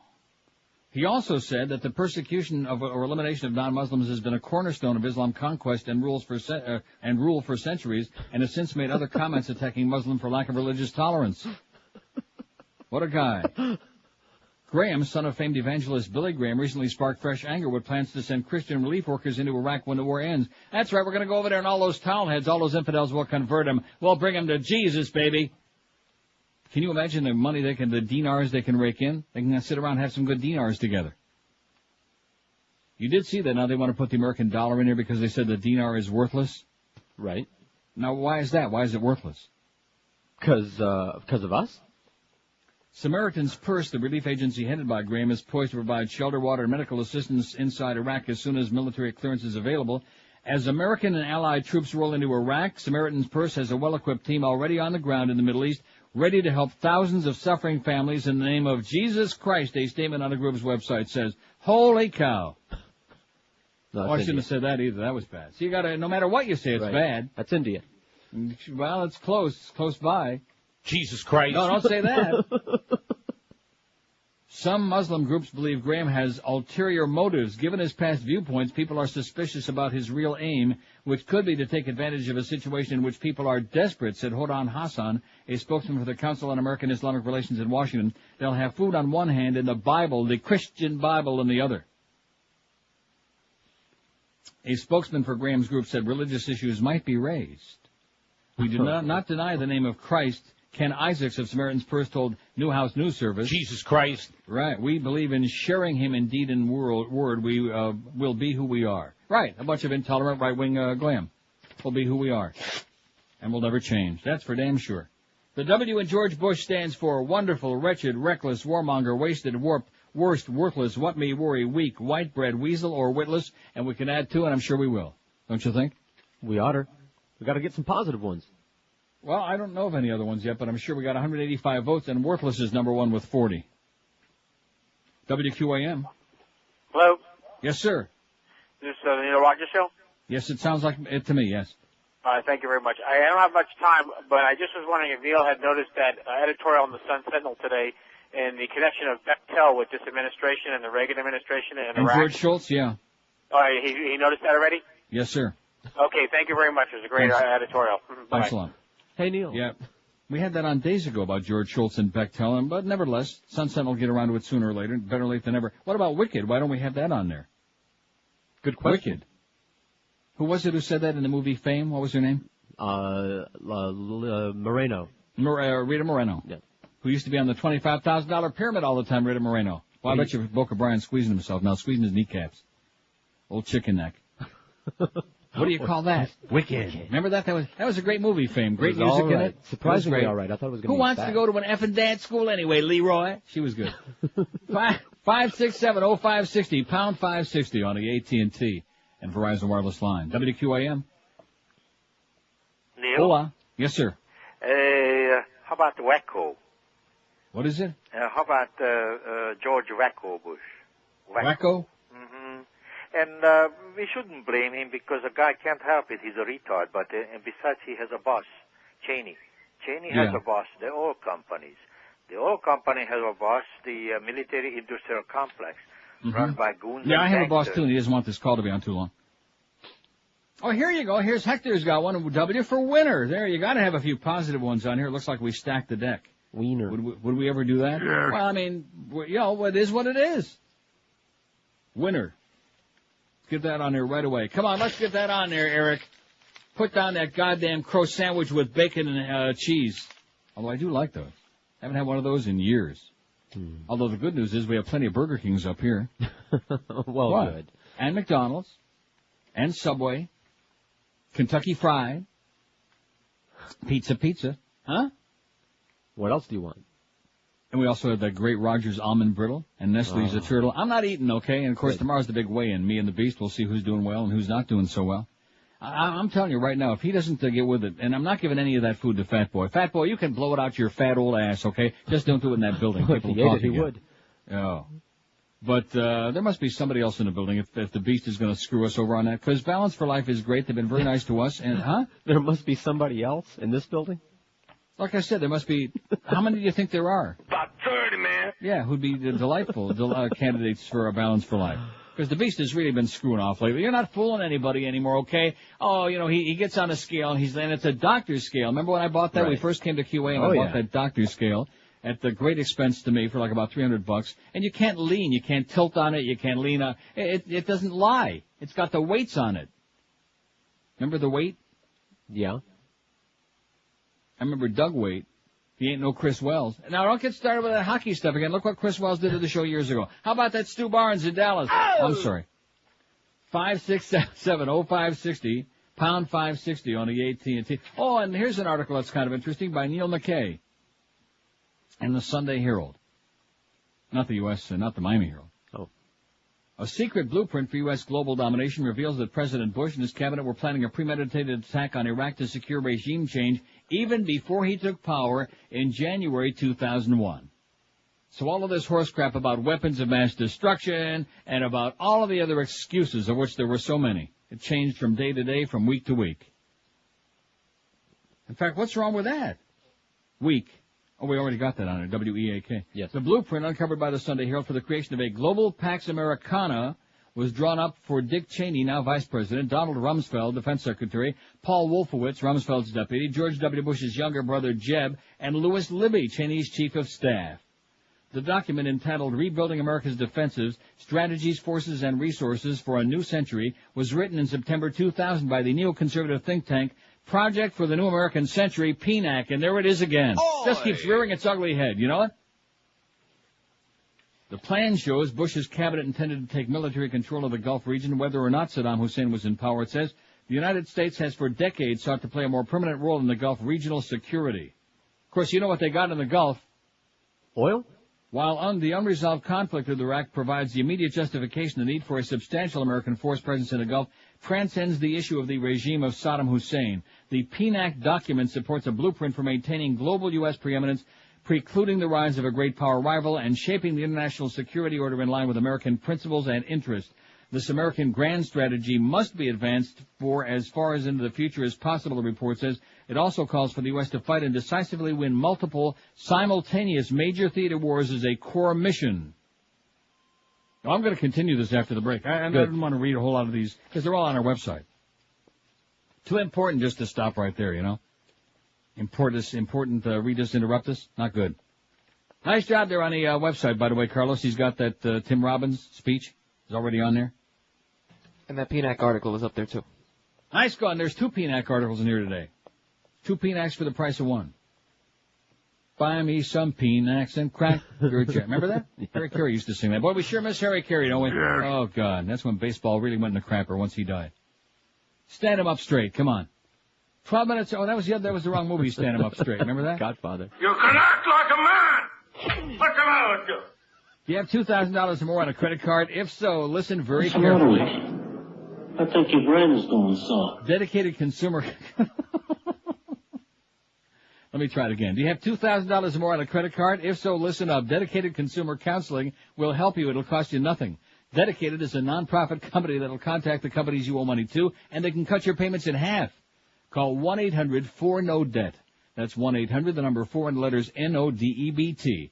Dedicated will help your interest rate, eliminate late fees, and save your credit, and it costs you nothing, nada. The bank pays Dedicated, you pay Zippo. So if you're tired of battling all that credit card debt, call Dedicated right now, 1-800-4, and the letters no debt. That's DEBT. Call and find out how Dedicated can help you out. You got nothing to lose. If you've just had it with credit card debt, high interest rates, and late fees, give Dedicated Consumer Counseling a try. Let them handle it all for you. Call Dedicated now, 1-800-4-NO-DEBT, and please keep in mind this will cost you $0. Call 1-800-4, no debt for Dedicated Consumer Counseling. Live and local. This is Sports Radio 560. QAM. Over here. Oh my! Oh my! W wants to topple Hussein, even though no one will back us. Hard to tell which one is more insane, when it was the Saudis who attacked us. W has to finish that pipeline that is losing his patience. Order the troops to go give up their lives for the world's biggest gas station. The pipeline at all costs, why try it? The lives that will be lost, can't buy it. There's more important things to do. What the hell is wrong with you?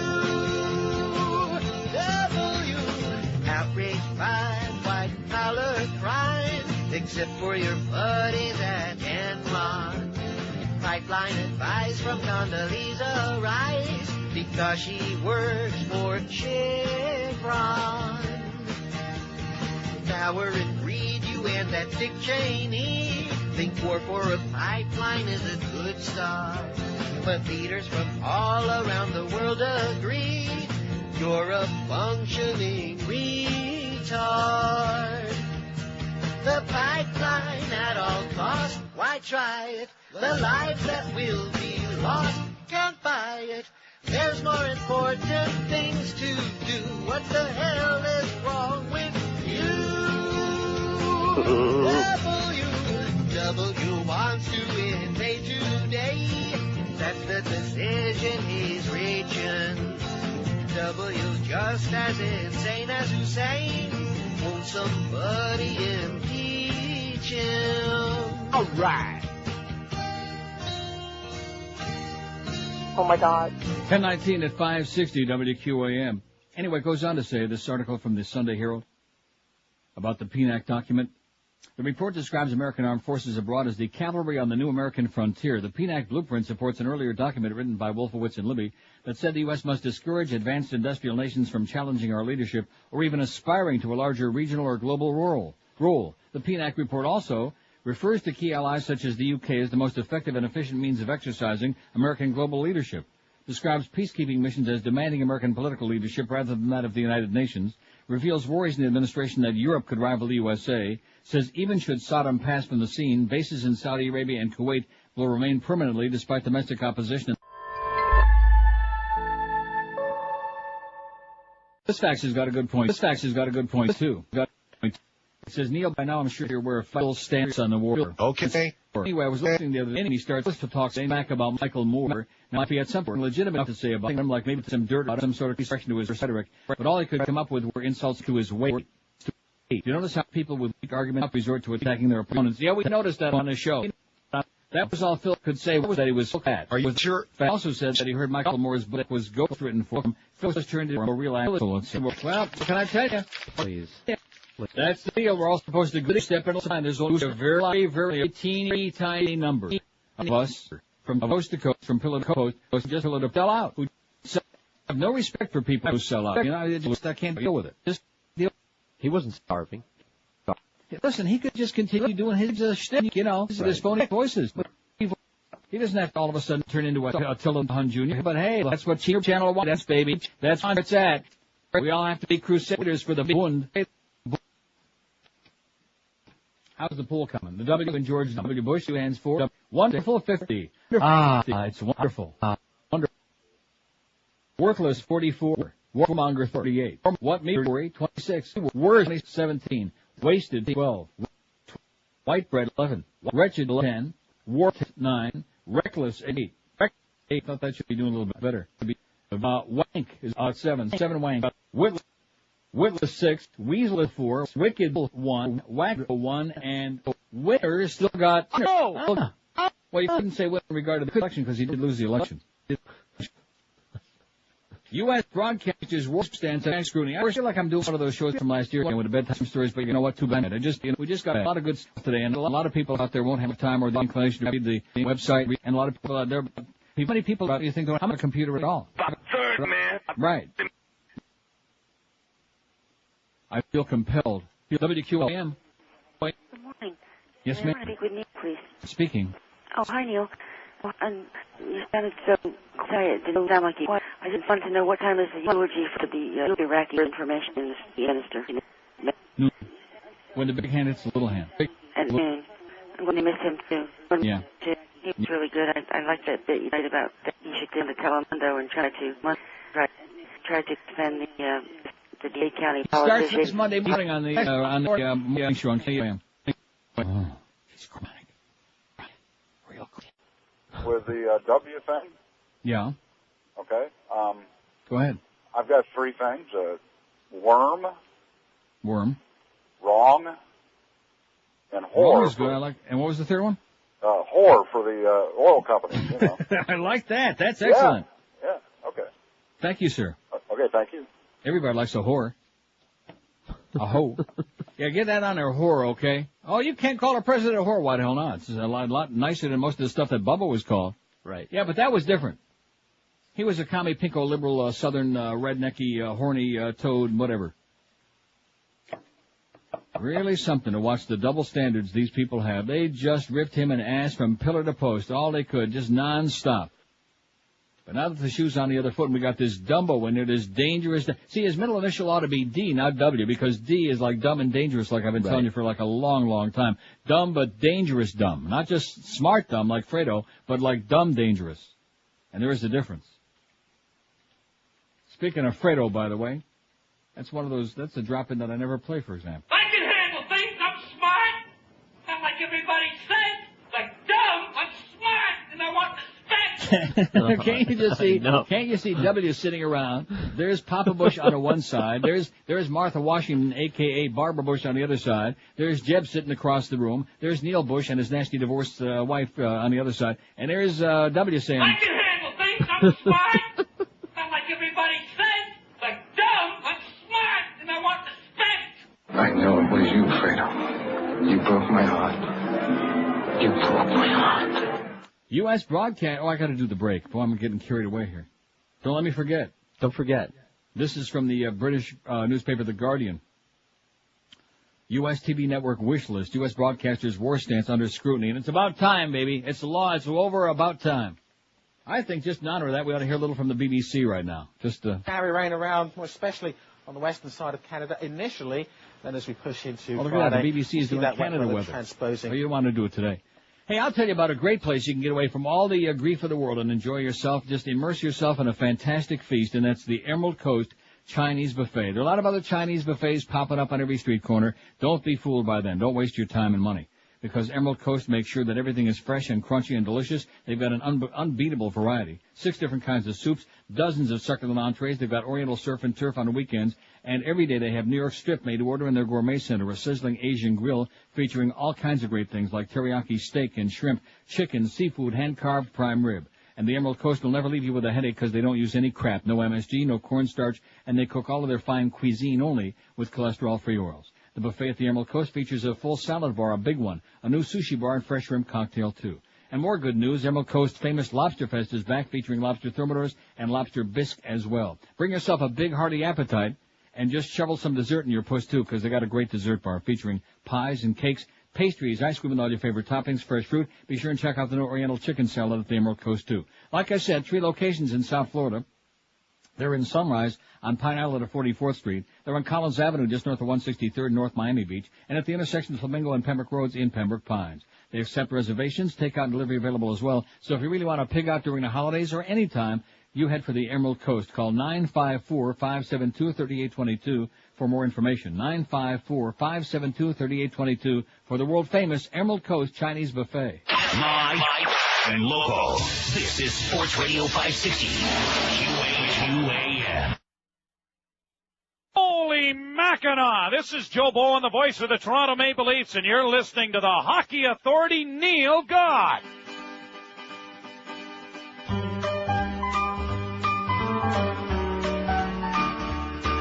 Don't like all the heartburn you turn. Every time I see that retarded dimwit on my TV. He's President Trump. Republicans muscled in and an articulate idiot. I don't know why they would want this guy, but now he's here. We're screwed the next 4 years with President Trump.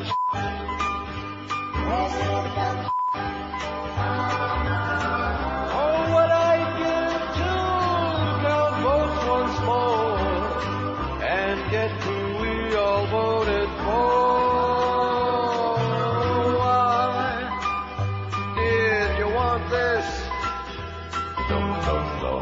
Lips drumming, stupid heat.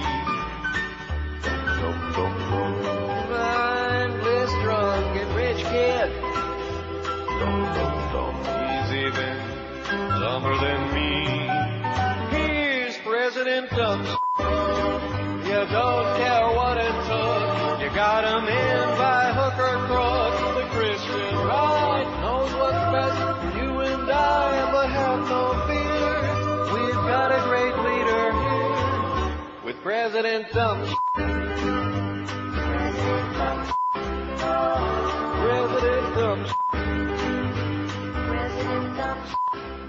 10:33 at 560 WQAM. Anyway, didn't we have? Oh, here it is. War puts Murdoch on top in Bush's USA. This is an even better story than the one I had here. It said this is by Andrew Gumbel in the New Zealand Herald.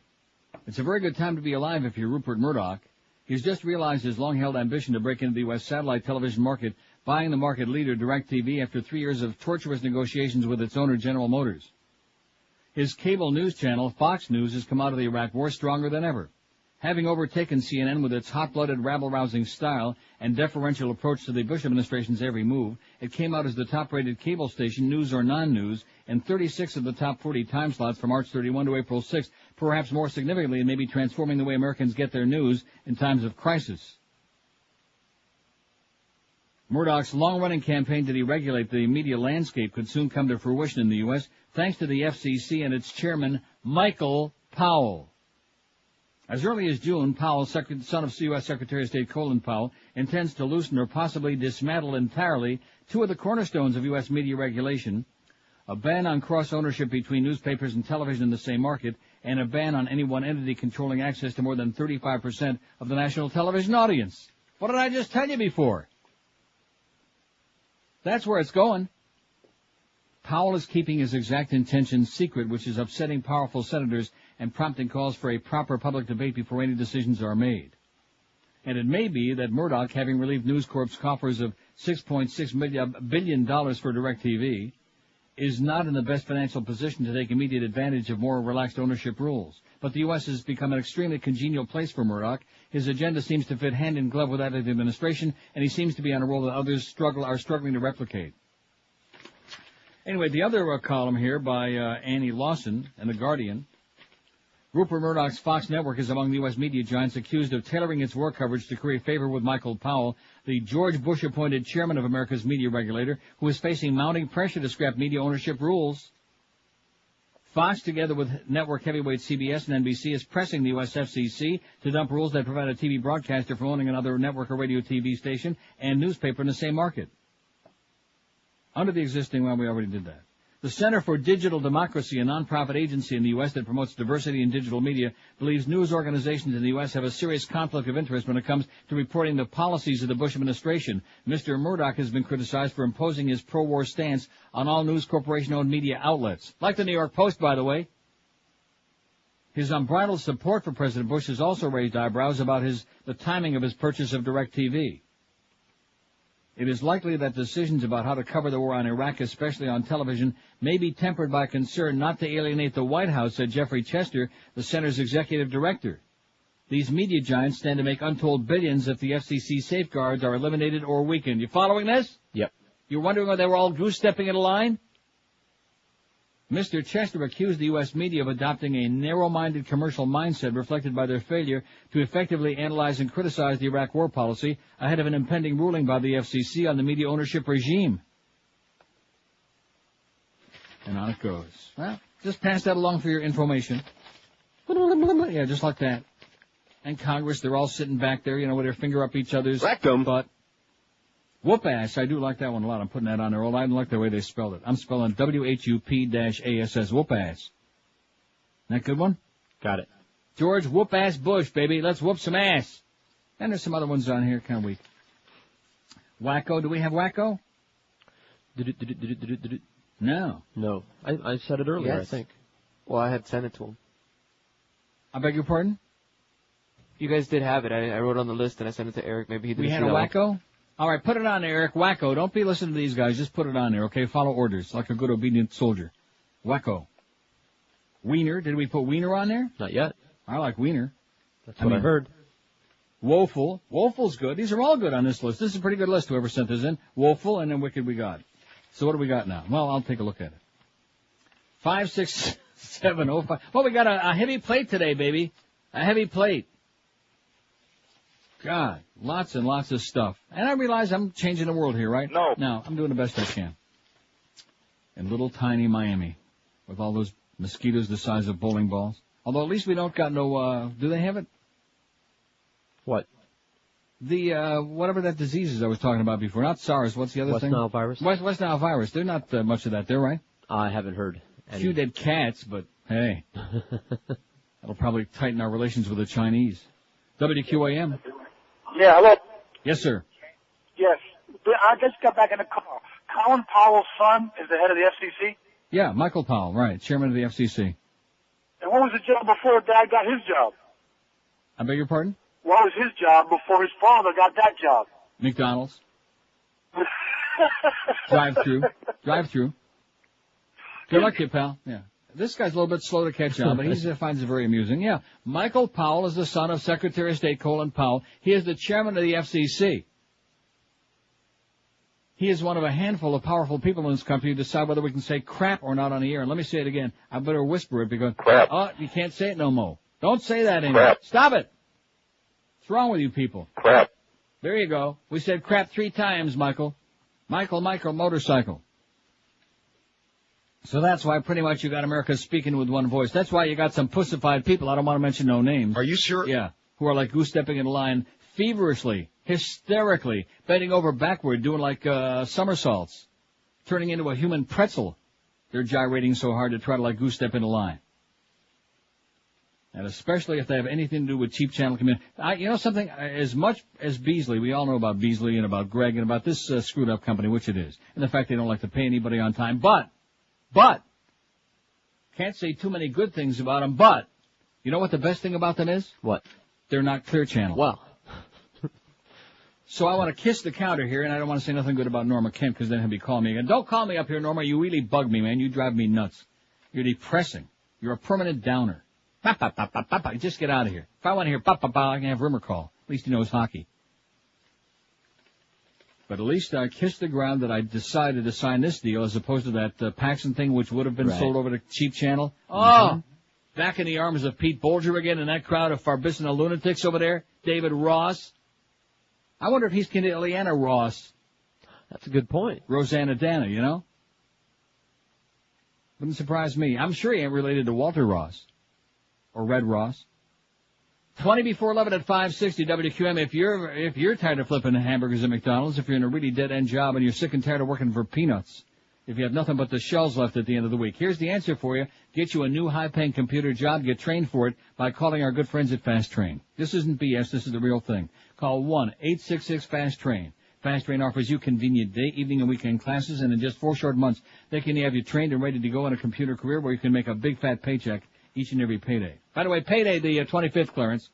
Check Fast Train out on the web at fasttrain.com, but better yet, give them a call, because Fast Train's all over town. There's bound to be one nearby you. They're in Miami, Kendall, Pembroke Pines, Fort Lauderdale. Register at fasttrain.com to receive your free American flag bumper sticker and wave that baby proudly in the breeze until they see you doing it. Pick up that phone and call Fast Train. Say goodbye to your boss and your crappy dead-end job and start having a real life and a real fat income. Call 1-866-FAST-TRAIN. Live and local.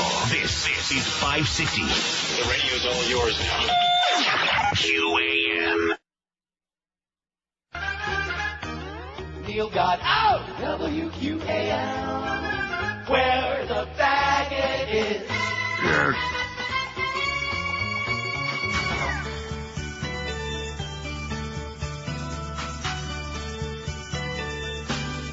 Oh my God. Every goddamn day the news is morning. We have a yellow line. They have something to hide.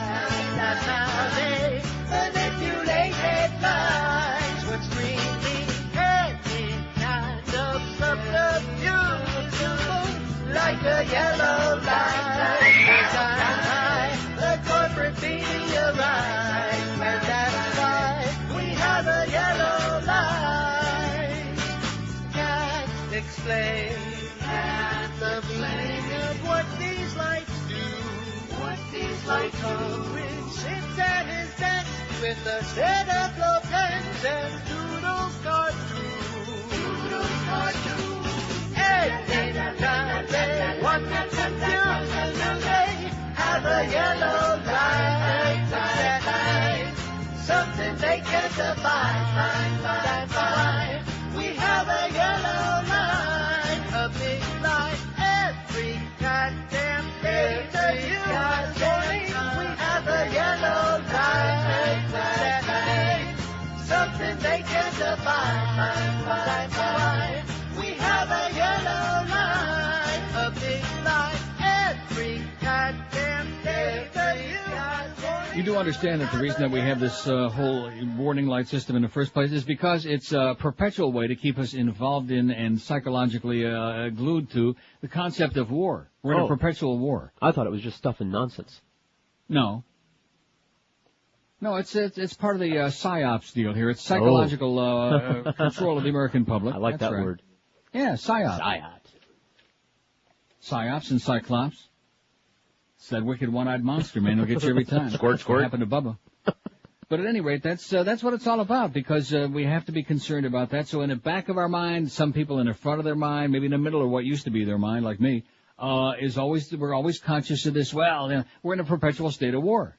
Just like James Woolsey says, we're in WW4, and it's going to go on for the foreseeable future, till all of us are dead. So therefore, whatever they do, this prepares us for whatever the hell they're going to do. It excuses us so we look the other way. And naturally, of course, manipulate those poll results and manipulate. Oh, and I want to tell you, somebody that want to rip a real ass. I want to tell you right now, Lou Dobbs on CNN, who used to be on CNBC, Lou Dobbs? Yes. He's an asshole. I want to tell you right now, I was so pissed off last night, I emailed them, which is only the second time in my life I've ever done that, emailing CNN. And not that it makes any difference, because they're not going to respond. They never do. But I just had to get off my chest. He had Bill Schneider on there, the guy, the pollster from CNN, who's a good guy. He gives it, here are the numbers, about Papa Bush's support after Gulf War I was 96%, and this one at 73%, and it's not as high. And then he shows the breakdown upon Republicans and Democrats. And our Democrats, Papa Bush had like 80%, and this Bush has only got 60%. And Bill Schneider goes on to talk about the fact that this Bush is much more divisive and much more right-wing politically, and yada, yada, yada. And since day one, since he got on the very first day, has been that way. And as a result, most Democrats have got a tremendous distaste for him. Lou Dobbs, meanwhile, continues trying to reinterpret the results and trying to get Bill Schneider to say something different. And he's saying, well, but you do realize that 60% of Democrats, especially at a time when, Bill Clinton was elected by only 43%, and we had Ross Perot back then, and 60% is still a very impressive number. And Bill Schneider says, yes, but the number isn't going to last very long. He said, that will be my prediction because of the fact that now that we're back to the nuts and bolts, the economy and all these other issues, the domestic issues, that's going to come to the forefront, just like with Papa Bush. And Lou Dobbs, just relentless. Well, but, I'm one of those people who looks at the glass as half full rather than half empty. And I'm thinking to myself, don't Don't you understand what you're saying? Yeah, he does. Don't you understand what you're saying? You're saying that if his approval ratings are higher, somehow that you like that better and it's good for America. I mean, how blatant can you be? Why don't you just put a goddamn Bush bumper sticker on your forehead, Lou, you idiot? God almighty. He's an asshole. Lou Dobbs, who, of course, is part of that whole charade again of the, the gambling network business. $1 a holler, buy some stock, rhymes with schlock. Mm-hmm. Oh, brother. I was foaming at the mouth. I was just so rabid. He's done that before, but this was way over the top. And I'll give Bill Schneider credit. To his credit, he just kept repeating the same thing. He said, well, he said you can call it whatever you want, but he says, I believe very strongly that these numbers will come down significantly with the passage of time. And Lou did not want to hear that. His eyes started rolling around like a pinball machine. Somebody wants to know if we had the article about the PNAC on our website. Yes, we do. Thank you for your facts. And also, we have another article on the project, which is even better, but it's much too long. Way too long for me to read on the air, but I will read a couple of paragraphs just to give you a taste. Good. From Information Clearinghouse. The Project for the New American Century. It says, Information Clearinghouse, by the way, their logo is news you won't find on CNN. And they are. Absolutely correct, sir. Yeah, especially when that asshole Lou Dobbs is in, who's almost as bad as Wolf Blitzkrieg. I said, and in fact in my email to CNN, I said, only Wolf Blitzkrieg, and I spelled it that way, only Wolf Blitzkrieg exceeds Lou Dobbs in his enthusiasm to suck up to the Bushmongers. The Bush, whatever I called it. The Project for the New American Century, this is an article by William Rivers Pitt that was written February 25th of this year. You know who William Rivers Pitt is? No. New York Times best-selling author of 2 books, War on Iraq and The Greatest Sedition is Silence. Okay. He's a high school teacher in Boston, Mass. He says, the people versus the powerful is the oldest story in human history. At no point in history have the powerful wielded so much control. At no point in history has the active and informed involvement of the people, all of them, been more absolutely required. And he is... Absolutely correct, sir. The Project for the New American Century, or PNAC, is a Washington-based think tank created in 1997. Above all else, PNAC desires and demands one thing, the establishment of a global American empire to bend the will of all nations. They chafe at the idea that the United States, the last remaining superpower, does not do more by way of economic and military force to bring the rest of the world under the umbrella of a new socio-economic Pax Americana. Remember what I called it before? We're going to export democracy to them, whether they want it or not? Right. The fundamental essence of PNAC's ideology can be found in a white paper produced in September of 2000 entitled Rebuilding America's Defenses, Strategy, Forces, and Resources for a New Century, which is what it talked about in that other article. In it, PNAC outlines what is required of America to create the global empire they envision. According to PNAC, America must reposition permanently based forces to southern Europe, Southeast Asia, and the Middle East. Modernize U.S. forces, including enhancing our fighter aircraft, submarine, and surface fleet capabilities, develop and deploy a global missile defense system, and develop a strategic dominance of space, Star Wars, there's those trillions of dollars again, control the international commons of cyberspace, and increase defense spending to a minimum of 3.8% of gross domestic product, up from the 3% currently spent. And this goes on for pages, on at length. You can read it on the website. The Project for a New American Century by William Rivers Pitt. No relation to Mickey Rivers or Brad Pitt. Here's another good one for our poll. Wrathful, with a W. Wrathful, as in Wratham, but with a W. That's our poll today on neilrogers.com. We don't take too many polls on the show, but that guy, how come we don't hear from him anymore? Well, I haven't taken a lot of calls today. And you know what? Too bad. Yeah. The W in George W. Bush stands for Wonderful 62. Ah, it's a machaya, man. It's like smelling your own gas in the shower. You know, you never really want to come out. You just want to stand there. Of course, the aroma doesn't last though. Wonderful 62, Worthless 53, Warmonger 43. What, me worry? 41. Again, we apologize to Alfred E. and the people at Mad Magazine. They deserve better. Worst 20, Reckless 14, Wasted 13, Weasel 13, Wank 12 wanks, White Bread 12, Warped 11. We don't have Warped on there twice, do we? No. I confused my Wasted with Warped. Wireless 11, Wretched 10, Wacko 6, Winner 5. Oh, there's the other positive. Winner 5. Winner. I wonder which justice. Wasn't that the 5 justices on the Supreme Court that decided the election? That must be the 5 that voted. Winner. Horror 4. 4 horror. Isn't that what Lincoln said? Right there at Gettysburg. Wicked 4. Well, this just changed again. Whoop-ass already got 3. I like whoop-ass. Worm 1, Wiener 1, and Woeful none yet, but I guarantee you Woeful will move in there. Give him some stiff competition. Let's see, what do we got on the agenda today? We got the Mad Dog at 1, but a short show for the Mad Dog today. All right. Till 2:30 because we got the Marlins game, baby. The Marlins, do they play anybody beside the Phillies and the Braves ever? No. I don't think so. That's about it. Marlins on Drek at 2:30, followed by the Marlins at the Phillies, 3:05. I guess the final game of that series. It's about time. Hurricane Hotline at 6:30. The big... Oh! Orlando Elsie. We ought to have a jingle for him. Remember the CKLW? The Big 8? Yeah.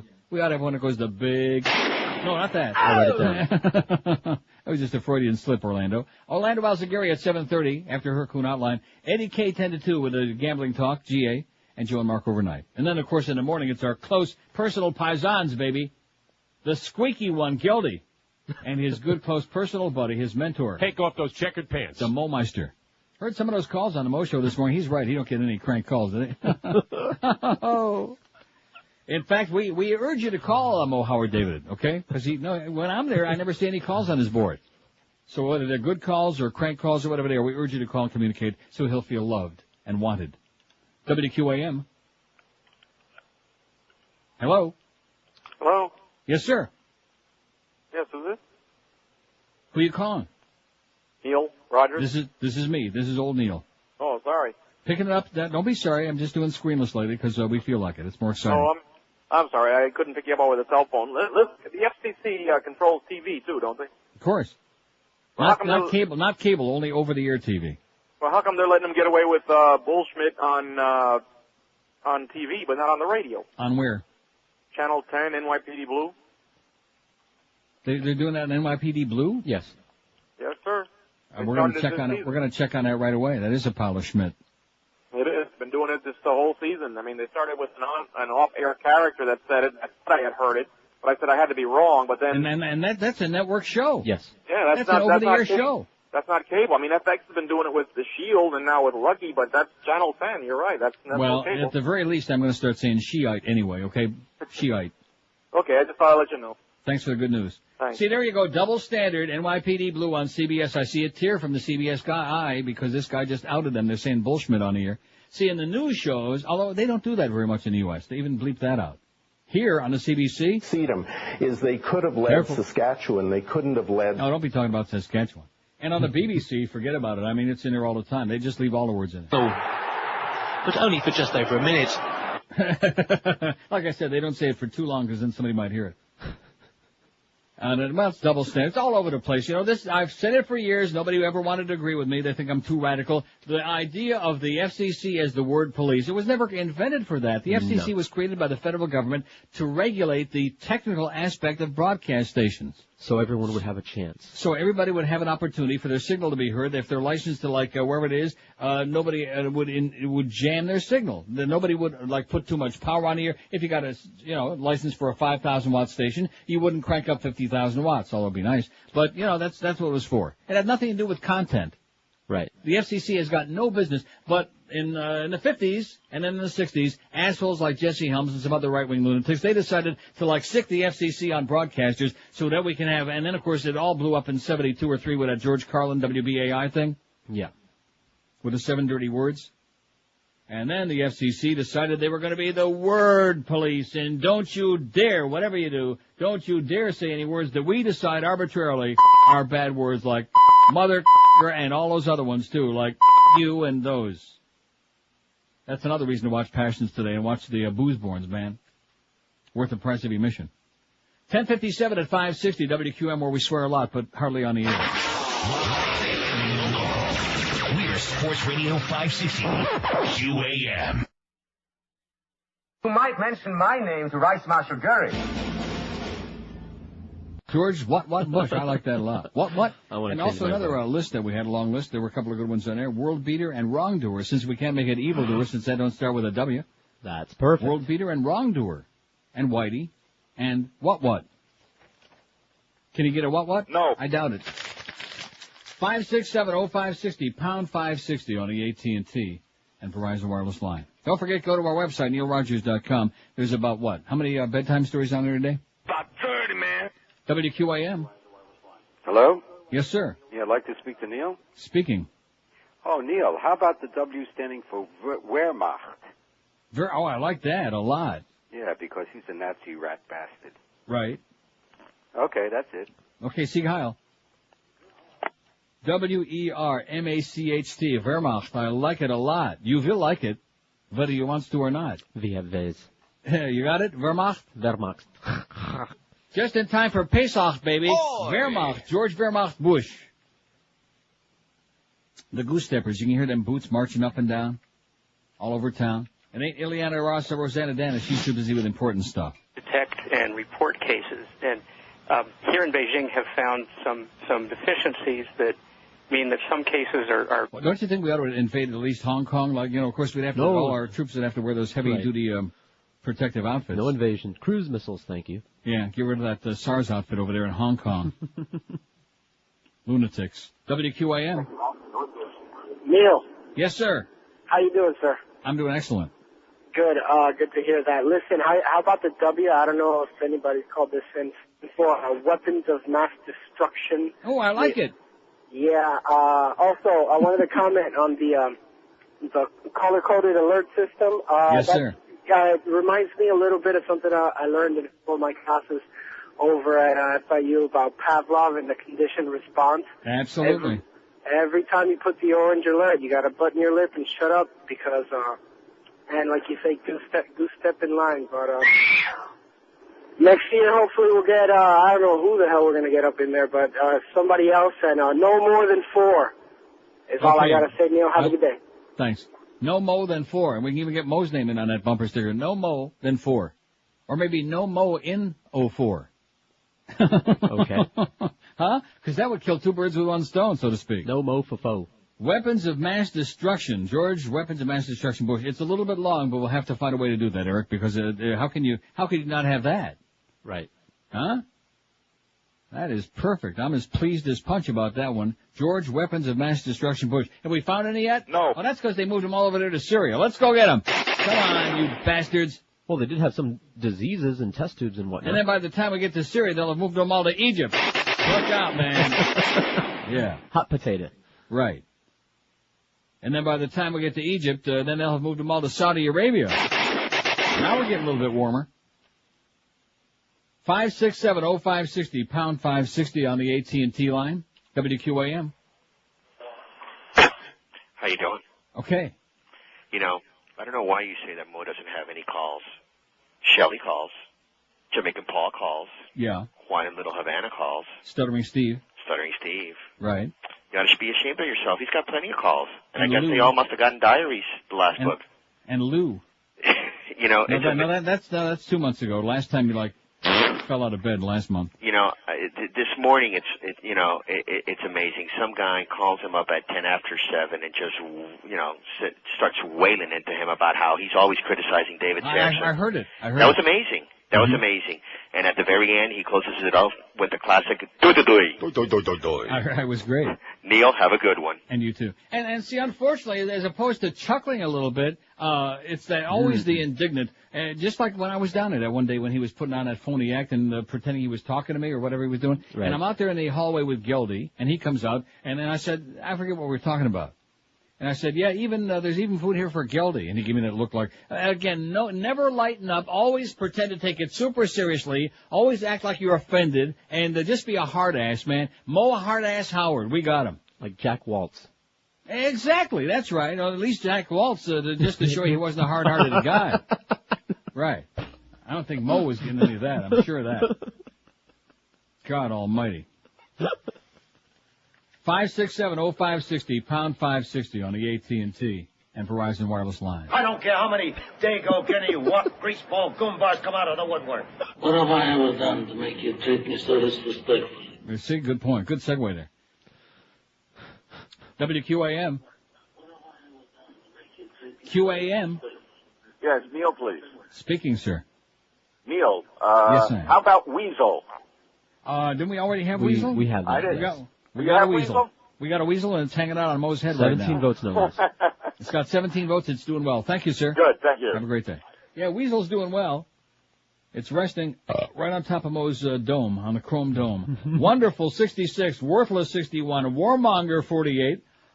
What me worry, 46. Boy, you notice I've been belching real good lately. It's excellent. Worst, 22. Must be that good Canadian air.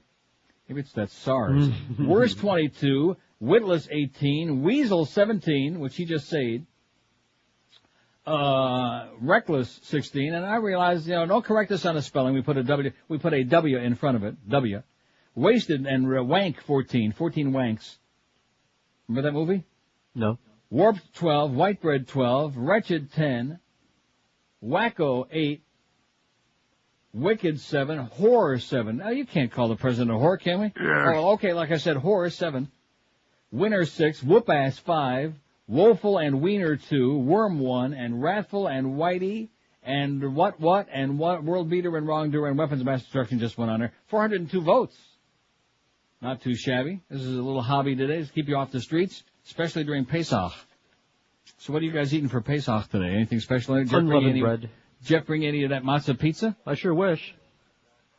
How about that masa Krista? That's you. Seriously, how come he didn't bring any of that stuff? So you can talk about it. What's wrong with that, man? Now, what's wrong with you, ponytail? Hey, Carlos, how about calling Jeff? Yeah, call him up and get you some of that matzah pizza and matzah lasagna for Pesach. Matzah He only makes it the one time a year. It's good stuff. You know that. It's good. I do. And I'll sit here and listen to you guys eat. Because I got to weigh in. Again, one more warning for the beast. Don't even waste your time coming in tomorrow. If you're not doing anything, if you're not doing it, just get lost. My patience for him. I saw him just before I left there, as a matter of fact, several days ago. You know what he looked like? I give up. A tub. The war according to Fox. Here's another in a series. This is from TomPaine.com. Sharon Basco produced this piece, and Michael Ryan, a former correspondent editor for Time Publications, who's covered conflicts in Northern Ireland, Grenada, Panama, Southeast Asia, as well as the first Gulf War. Gallatin Gateway, Montana. Do you know where that is? No. Neither do I, but it's in Montana. Maybe it's near Shelby. Wrong side. He says, I learned a lot about journalism while I was traveling in Montana this month. In the Bozeman Daily Chronicle one morning, I read an op-ed piece by columnist Tamara Hall, who gushed over a Navy SEAL exercise to secure an Iraqi port. I watched the remarkable maneuver unfolding on Fox News, she wrote. I was overwhelmed by the heroism of American soldiers and the efficiency of the American military. Fair enough.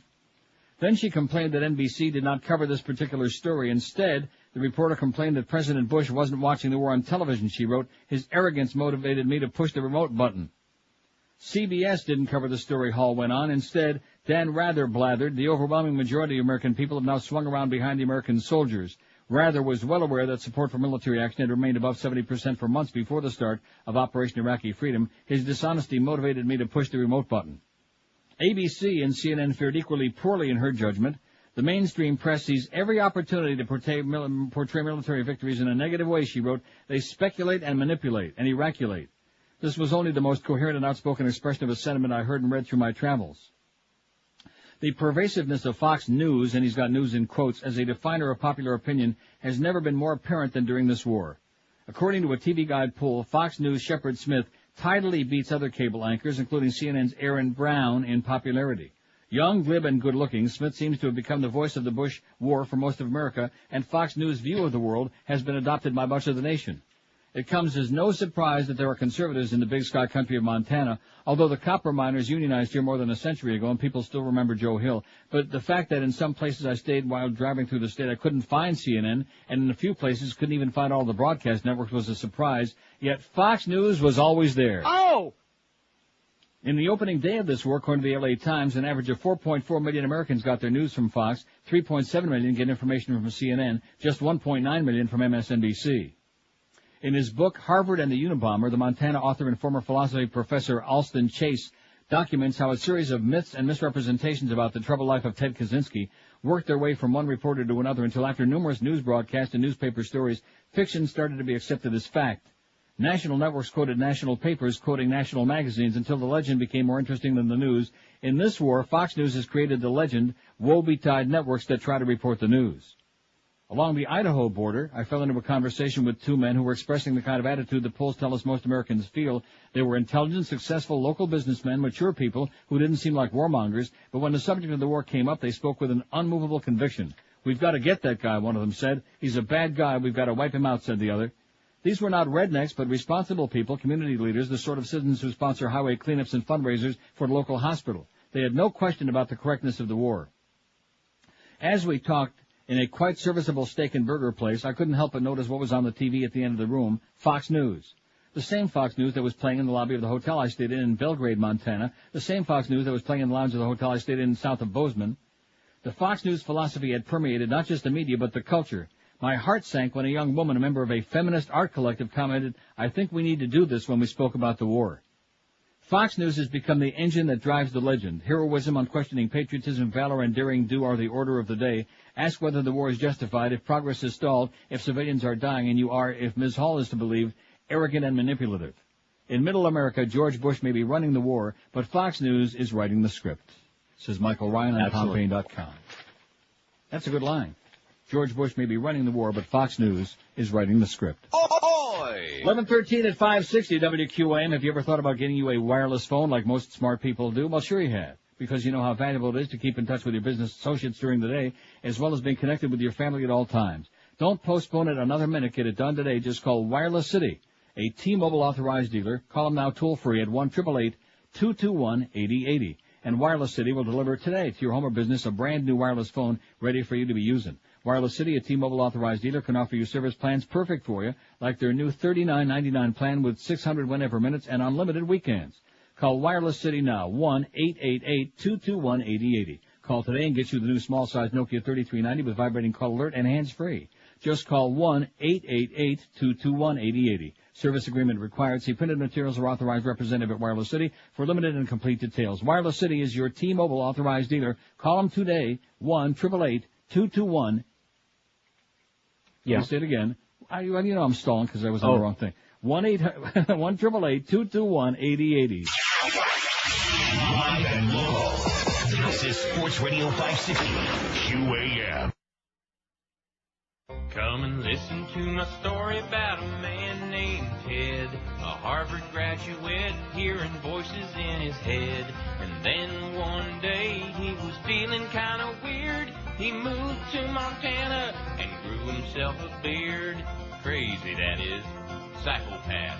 Strange eyes. Well, the first thing you know, Ted begins to brood. Kinfolk said, "Ted, that's a Unabomber, dude." Said California's where the trial's gonna be, so they loaded up the shack and moved it carefully. Exhibit A, jury pools, weird smells. His lawyer says that Ted's the craziest. If you don't believe it, just read his manifest. Ted says he did it 'cause he hates technology, and that's why he mailed all those people TNT. Mail call, letter bomb, duck and cover. Well, now it's time to say goodbye to Ted in his defense, and he would like to thank you folks for paying the expense. You're all invited back again to this locality to buy the first edition of his autobiography, soon to be a movie, HBO, Jerry Springer. Okay, don't step on me again. 11:18, get up, get out of here at 560 QM. Here's a couple of faxes, including one with venom. Look at the handwriting on here. Looks like it was written by a guy who's like about 110. Chronic. Is it? Yeah. Well, we'll get to it. Here's one that says, if your listeners to your station are sport holes, why aren't supporters of our president referred to as bush holes? Or just assholes. Mike Oxlong thinks Bush is a wussy. I don't know about that. Weak, Mike. Work on it. I got another one I want to put on there. Okay. Wannabe dictator. All right. That's not bad, huh? What do you mean wannabe? He ain't yet. He's working on it. He hasn't completed it yet. We're still planning on another election next year. We haven't called it off yet. You think? Haven't I said that? Haven't I predicted that? That if it were up to these people, there would not be another election next year? That's what I've said. Uh-huh. Wonder Boy, as in you always wonder what he's going to do next. That's cute, but I don't think so. It's cute. Now let's get to this fax and let's learn what it's all about. And we'll preface it by saying, come on, baby. Come play with these titties. Which you'll understand at the end. You sound desperate when you use Tim Robbins to justify your anti-Gulf War II ideology. I sound desperate. I don't think I'm desperate at all. I think I'm in pretty good company. In his pathetic rant, Robbins accuses a Southern talk show host of encouraging his listeners to murder war protesters. We both know that this is a load of crap. Well, I still have the original story over here, and I did read the entire thing as opposed to some people. And there's let's see, where is it? Yeah, here it is. A teacher in another nephew's school is fired for wearing a T-shirt with a peace sign on it, and a friend of the family tells of listening to the radio down south as the talk radio host calls for the murder of a prominent anti-war activist. I don't doubt that for one moment. Knowing the venom and the psychosis that comes from right-wing talk radio, which is most of talk radio, don't doubt it for a second. So you can assume it's a load of crap. I'm not buying it, okay? I have a feeling that whoever wrote this scraggly printing on here, he's probably the one that's got a real crap problem. It says, like most Hollywood actors, left or right, Robbins is an emotional basket case and can't stand to be held accountable for his speech or behavior. Boo-hoo. Well, what does that mean? I have no idea. Can't stand to be held accountable? It sounds to me like he's standing up for what he believes in and just repeating the same thing again. Your anti-war position is as extreme as O'Reilly's pro-war position. Neither is that interesting to hear day after day after day. And add breast, and you and your parrot George could be mistaken for Randy Rhodes. Come on, baby. Come play with these titties. And it's interesting, they've spelled Rhodes two different ways, neither one of them even close to being right. So add some breast. Come on, baby. Come play with these titties. I'm playing with one right now, as a matter of fact, the squeezy ones. Nobody ever called me Randy yet. Somebody did say I lived in, but that's as close as I got. Somebody said I was pretty randy. Don't forget the Boozeborns on Passions this afternoon, 2 o'clock on NBC6. It's a must-see show today, the all-time best Passions episode. Even if you don't like the show, even if you never watched it before, you must see it. Even if only to see Julian Crane doing his Ozzy Osbourne best. And the scene starts out where he's trying to put a garbage bag in a wastebasket and winds up stuck head first in a wastebasket. It's a beautiful thing. WQAM. Neil. Yes, sir. Is this Neil? Sounds like me. How about we taught it? I like that. That's the winner. Elma Fudd likes it too. Thank you. Hey. Too late. I already cut him off. Damn. Well, no, I mean, you got to be quick with me. You know me. I got a quick finger. You like retarded? Yeah. I'm glad you cut him off, by the way. Why? I think he was going to say, what did I ever do to you? I think that was him. No. Carlos, now you know the guy. First of all, he always calls on line 9. And secondly, that guy's got like a deeper, more, he's almost like the whispering guy. The guy, this guy wasn't that guy. This was a good guy. No wonder so many people in our fine audience hate you like poison. No wonder the week that you were on vacation, they were like dancing in each other's pants. They were like squeezing it all week long. You've got to like lighten up a little bit. You're always assuming the worst, okay? Well, just keep in mind my philosophy, okay? Prepare for the best and expect the worst. I mean, now here's how I'm spelling it. WEE-TARDED. Retarded. That was excellent. I love it. Oh, I wish we'd had that earlier. I'd have voted for it. Retarded. It's enough to make me want to play some Elmer Fudd bits. As in Wabbits. 5670560, pound 560 on the hour. And by the way, this big deal about Abu Abbas, and he's supposed to be the link to terrorism. And, well, the BBC says, no, and so does everybody else. Seen several stories about this. Abu Abbas is a throwback to an earlier generation of Palestinian fighters who carried out spectacular attacks of hijacking around the world to draw attention to their cause. His capture is being used by the U.S. as evidence that Iraq was harboring international terrorists. His fate, presumably prolonged imprisonment despite Palestinian demands that he be set free, will be an example to others in the current climate post-9/11. Also, the Italians want him. They want to make him an offer he can't refuse for the Achille Lauro. Turning a blind eye to anyone who has a record like his, and his group did murder an elderly disabled man, is not an option for U.S. administration, but he's not quite the big catch the Americans are seeking. His arrest is a piece of unfinished business and not a breakthrough in the war on terror declared by President Bush. He is not the link between Iraq and al-Qaeda, which Washington has been seeking to establish. He comes from a different era.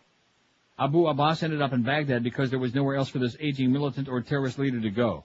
He and his kind have been partly overtaken by the new zealots from al-Qaeda, Hamas, and Islamic Jihad, who are motivated by religion as well as nationalism. Even Israel allowed him in and out of Gaza a few years ago, as it accepted that he had given up violence and was supporting the Oslo peace process. Israel couldn't prosecute him under the terms of the Oslo Accords anyway. Oh, wait, that won't confuse us. See, that's another thing about these fascists we have in there. No matter what treaty it is that we've signed, or the whole rest of the world is saying, we don't do treaties, okay? We don't do treaties. Another Palestinian, Abu Nidal, the most famous in his day for acts of extremist violence and a man who rejected any settlement with Israel, also ended up in Baghdad. He was found shot dead there last year, though whether by his own hand, as the Iraqis suggested, or at the hands of the Iraqis themselves for some reason was never clear. Abu Abbas was from a time when the West Bank and Gaza were wholly under Israeli control and Palestinians could not carry out attacks inside Israel very easily. Instead, they resorted to action internationally or across the Israeli borders. The Palestinian Liberation Front, which Abbas led, was a little-known faction even at the time, but it was quite often daring and once used hang gliders to get into Israel from Lebanon. In its most notorious action, the hijacking of the liner Achille Lauro on the Mediterranean in 85 is now mainly remembered for the murder of Leon Klinghoffer, an elderly disabled New York Jew who was shot in his wheelchair and thrown overboard. Oi! Abu Abbas made an apology of sorts later, saying the shooting had been a mistake.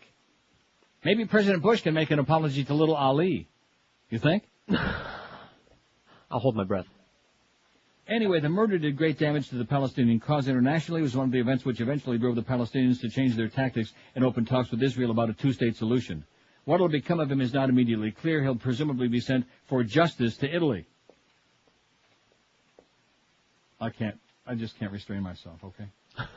For justice, we must go to Don Corleone. Well, he might be in Italy. Who's in Italy? Hanging out. Where he was sentenced to 5 life terms in absentia. The Italians had let him go when U.S. fighter planes forced down an Egyptian aircraft in which he was traveling after the hijack ended. They were forced to make amends after widespread protests, so even they let him go. The days of those kinds of quiet releases by government seeking to avoid holding on to inconvenient prisoners are over, says this article by Paul Reynolds, BBC News Online. How do you like that, huh? Abu Abbas, small potatoes, has nothing to do with Al-Qaeda, has nothing to do with international terrorism today, but you believe whatever you want to believe, okay? And you want to know why? Because they reported it breathlessly on Fox. Live and local. We're Sports Radio 560 QAM. Asshole. Hey, asshole. At 560 WQAM, we just can't seem to get the morning show right. So once again, we sought the advice of our crackhead chicken hawk consultant. And we apologize for that too. Crap. And now, 560 WQAM proudly presents The Mogan David Show. Morning, Mo. That? They said good Do morning. you know who I am? Mogan David. Yeah? Yeah. That's good, 'cause I forgot who I was. What's your name again, Felcher? No, Geldy. But you can call me Geldy. What is this here? Lux. Lux? With a bagel. Too salty. Stop. Take it back. I want fresh Nova. Okay. Get that out of here. And while you're out, get me coffee. I got a punch card full here for Skoogans. I get a free cup. Yeah, but wait a minute. Are we supposed to talk about sports? Oh, yeah. Well, I'll ever tell you about the time I had lunch with Joe Peppertone? No!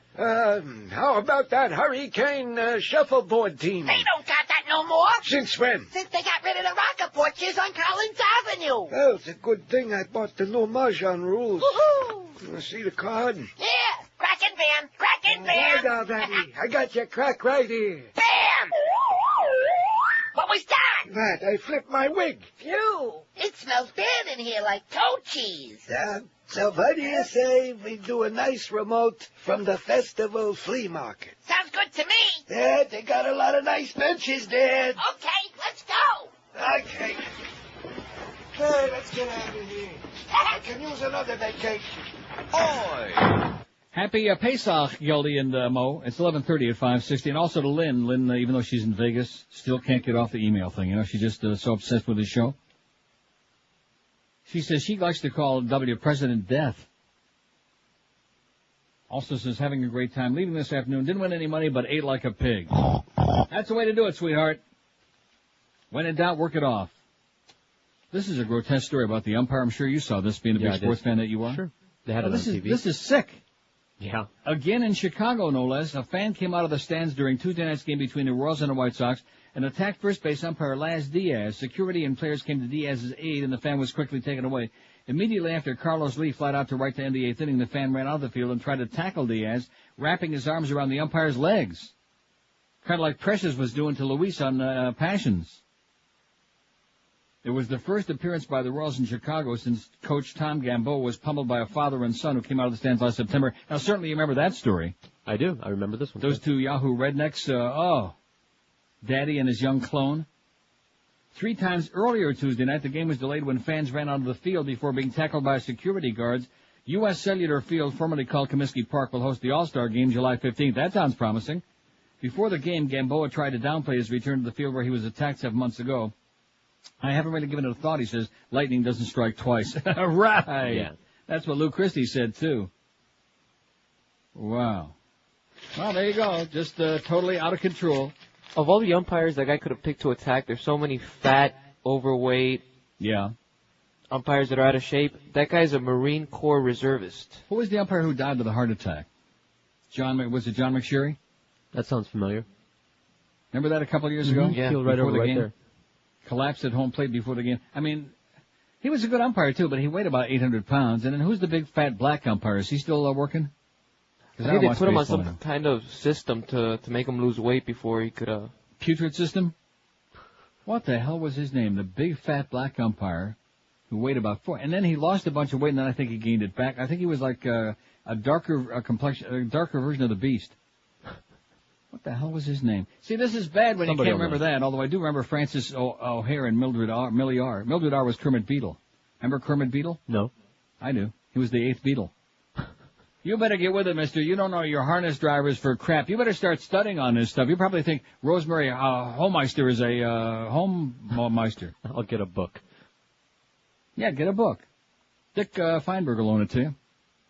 He'll give you a little instruction. It's called the Levi Harness School of Life. Hey, Chevron Texaco is a company that some people love to hate. In recent years, protesters have picketed the oil industry giant for a range of perceived offenses, ranging from human rights abuses in Nigeria to oil contamination in Ecuador to refinery pollution in Richmond. Now, Chevron Texaco can add the war in Iraq to a list of complaints. Several hundred demonstrators descended on the firm's San Ramon headquarters Monday to accuse the company of encouraging the U.S. to attack Saddam Hussein as a way to gain access to his nation's vast oil fields. And we are guarding that oil ministry with everybody's life, but the rest of the stuff, including, in case you missed the beginning of the show, I don't want to get you nervous, but there's a whole bunch of toxic stuff, whole bunch of crap that disappeared from that big laboratory, the laboratory. Maybe Bela Lugosi was over there. You know, that's another thing about that Videola channel I got. Not only have they got the Roy Rogers thing on every day.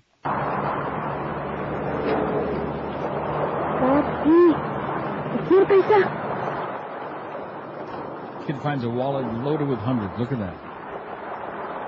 Don't worry, kid. They're dinars. They ain't worth crap. And then there's landlord Madigan's agreements, personal Million on the drive-in movie channel, and Dracula the series on you Screen know TV. him? Know him? He almost got Maximally killed. There you go. See? Too bad you don't have the good TV stuff down there. You don't have the CBC. You don't even have the BBC on your crappy DirecTV. Which, of course, now that Rupert Murdoch owns it, all you have is Fox. Every channel now on DirecTV is going to be Fox. Anyway, Chevron Texaco has no contracts to drill in Iraq, but the protesters believe the firm is sure to get them because of anticipated favoritism toward U.S. companies by future Iraqi oil authorities, if and when Iraq is opened up to foreign oil firms, which it will be. Chevron Texaco should say we don't want to make contracts with puppet governments, said Marianne Daub, a San Francisco resident who works for a nonprofit women's organization that promotes self-employment. Now, where was the thing about the ship? Was that? Oh, here it was. Protesters frequently focus on Chevron Texaco's ties to the Bush administration. Condoleezza Rice, Bush's national security advisor, previously served on Chevron's Texaco board. The company even named a ship after Rice before she joined the administration. Once she arrived in Washington, the ship raised some eyebrows, and Chevron Texaco took her name off the tanker. Tanks. Because nobody wanted to ride on the old Condoleezza. They were afraid they were going to get seasick. 5670560, pound 560 on the AT&T and Verizon wireless line. The W in George W. Bush stands for. That's our poll question today. 468 votes so far. The W stands for wonderful 75. Ah, he's wonderful, like a breath of fresh air. That's only 16%. Worthless 69, Warmonger 58, What Me Worry 51, Worst 24, Witless 23, Weasel 20. Weasel. Reckless 18 with a W. Wasted 15, Wank 15, 15 Wanks. Whitebread 14, Warped 12, Whore 12, 12 whores. Make a dozen. Wretched 11, Whoop-ass 9. Wacko 9, Winner 7. Now, Winner, that's the other good one. Now, what do we have? 16%, and that's the 1. So 17.4% choose the two really positive ones we have on her. And I'd be glad to put a lot more positive ones, but nobody's calling them in. Weapons of Mass Destruction, 4. Wannabe Dictator, 4. Wiener, 2. Wrongdoer, pair. Worm, 2. Woeful, 2. What, 1. World Beater 1. Wehrmacht 1. Wrathful and Whitey still ain't got none. Wehrmacht should do better than that. Come on, you guys can do a lot better than that on the Wehrmacht side, okay? Get them hip boots on, baby. That's it.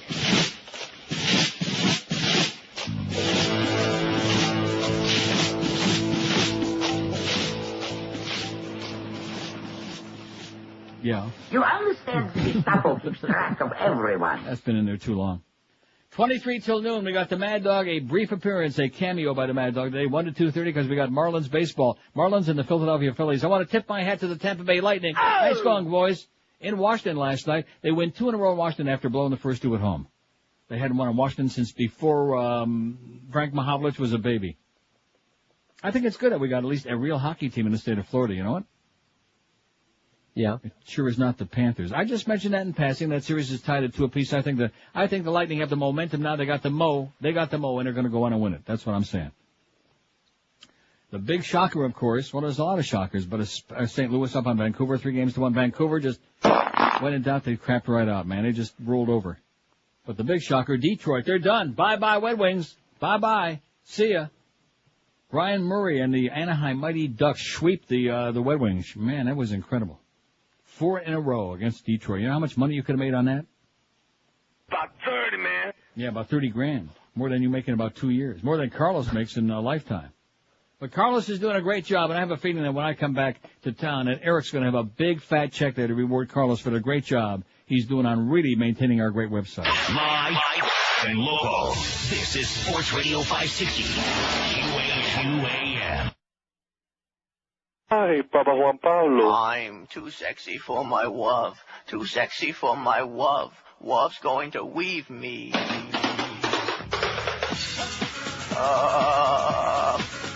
Hello. I'm too sexy for my shirt. Too sexy for my shirt. So sexy it hurts. Ow. I'm too sexy for that wabbit. Too sexy for that wabbit. That wabbit's gonna get it. I'm a hunter. I hunt wabbits. I do my little thing in the forest. Ooh, I'm a hunter. I hunt wabbits. I do my little thing in the forest. I'm too sexy for my bullets. Too sexy for my bullets. I put bullets in my rifle. I'm too sexy for this forest. Shh, be very, very quiet. I'm hunting rabbits. I'm a hunter. I hunt rabbits. I do my little thing in the forest. I'm a hunter. I hunt rabbits. I do my little thing in the forest. I'm too sexy for that rabbit. Pardon me, Doc. Are you talking about me? Oh, yes. I'm going to blast you and use you for swippers. My stars. You are a mental case. And you better put that gun down, laughing boy, before you hurt somebody. Hasta la vista, you little hairball. Agony, agony, agony, agony, agony.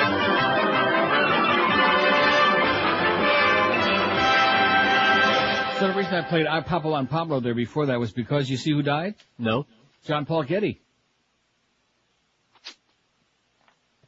Multi-billionaire, one of the richest men in the world. He's dead. I didn't even know he was sick.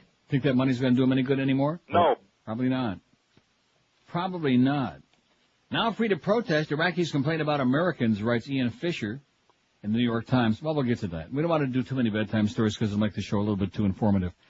5670560, pound 560 on the 18. We don't want to be too informative, especially on the first full day of Pesach, right? Right. How long does this madness go on anyway, this Passover business? You tell me. And we got Good Friday tomorrow, Easter Sunday. Get all those little eggs. Oh, you know what I do like? And they're just poison. Poison. And I noticed Kentucky Fried is selling like big buckets of them, and I have no idea what it has to do with chicken. Those Cadbury eggs. Oh, yeah. Oh.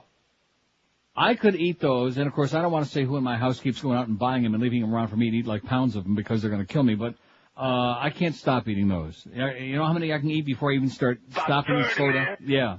And then I start get a second wind. You know the ones I'm talking about. I do. They're great. They are great. Oh. Easter's dangerous, like Halloween. I'm not that crazy about the marshmallow wabbits and all that. I can live without that. But they those have Cadbury eggs. Yeah. Which, of course, they certainly have here.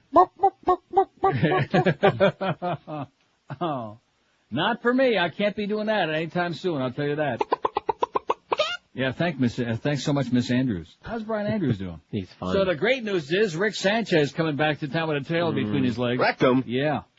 What a surprise.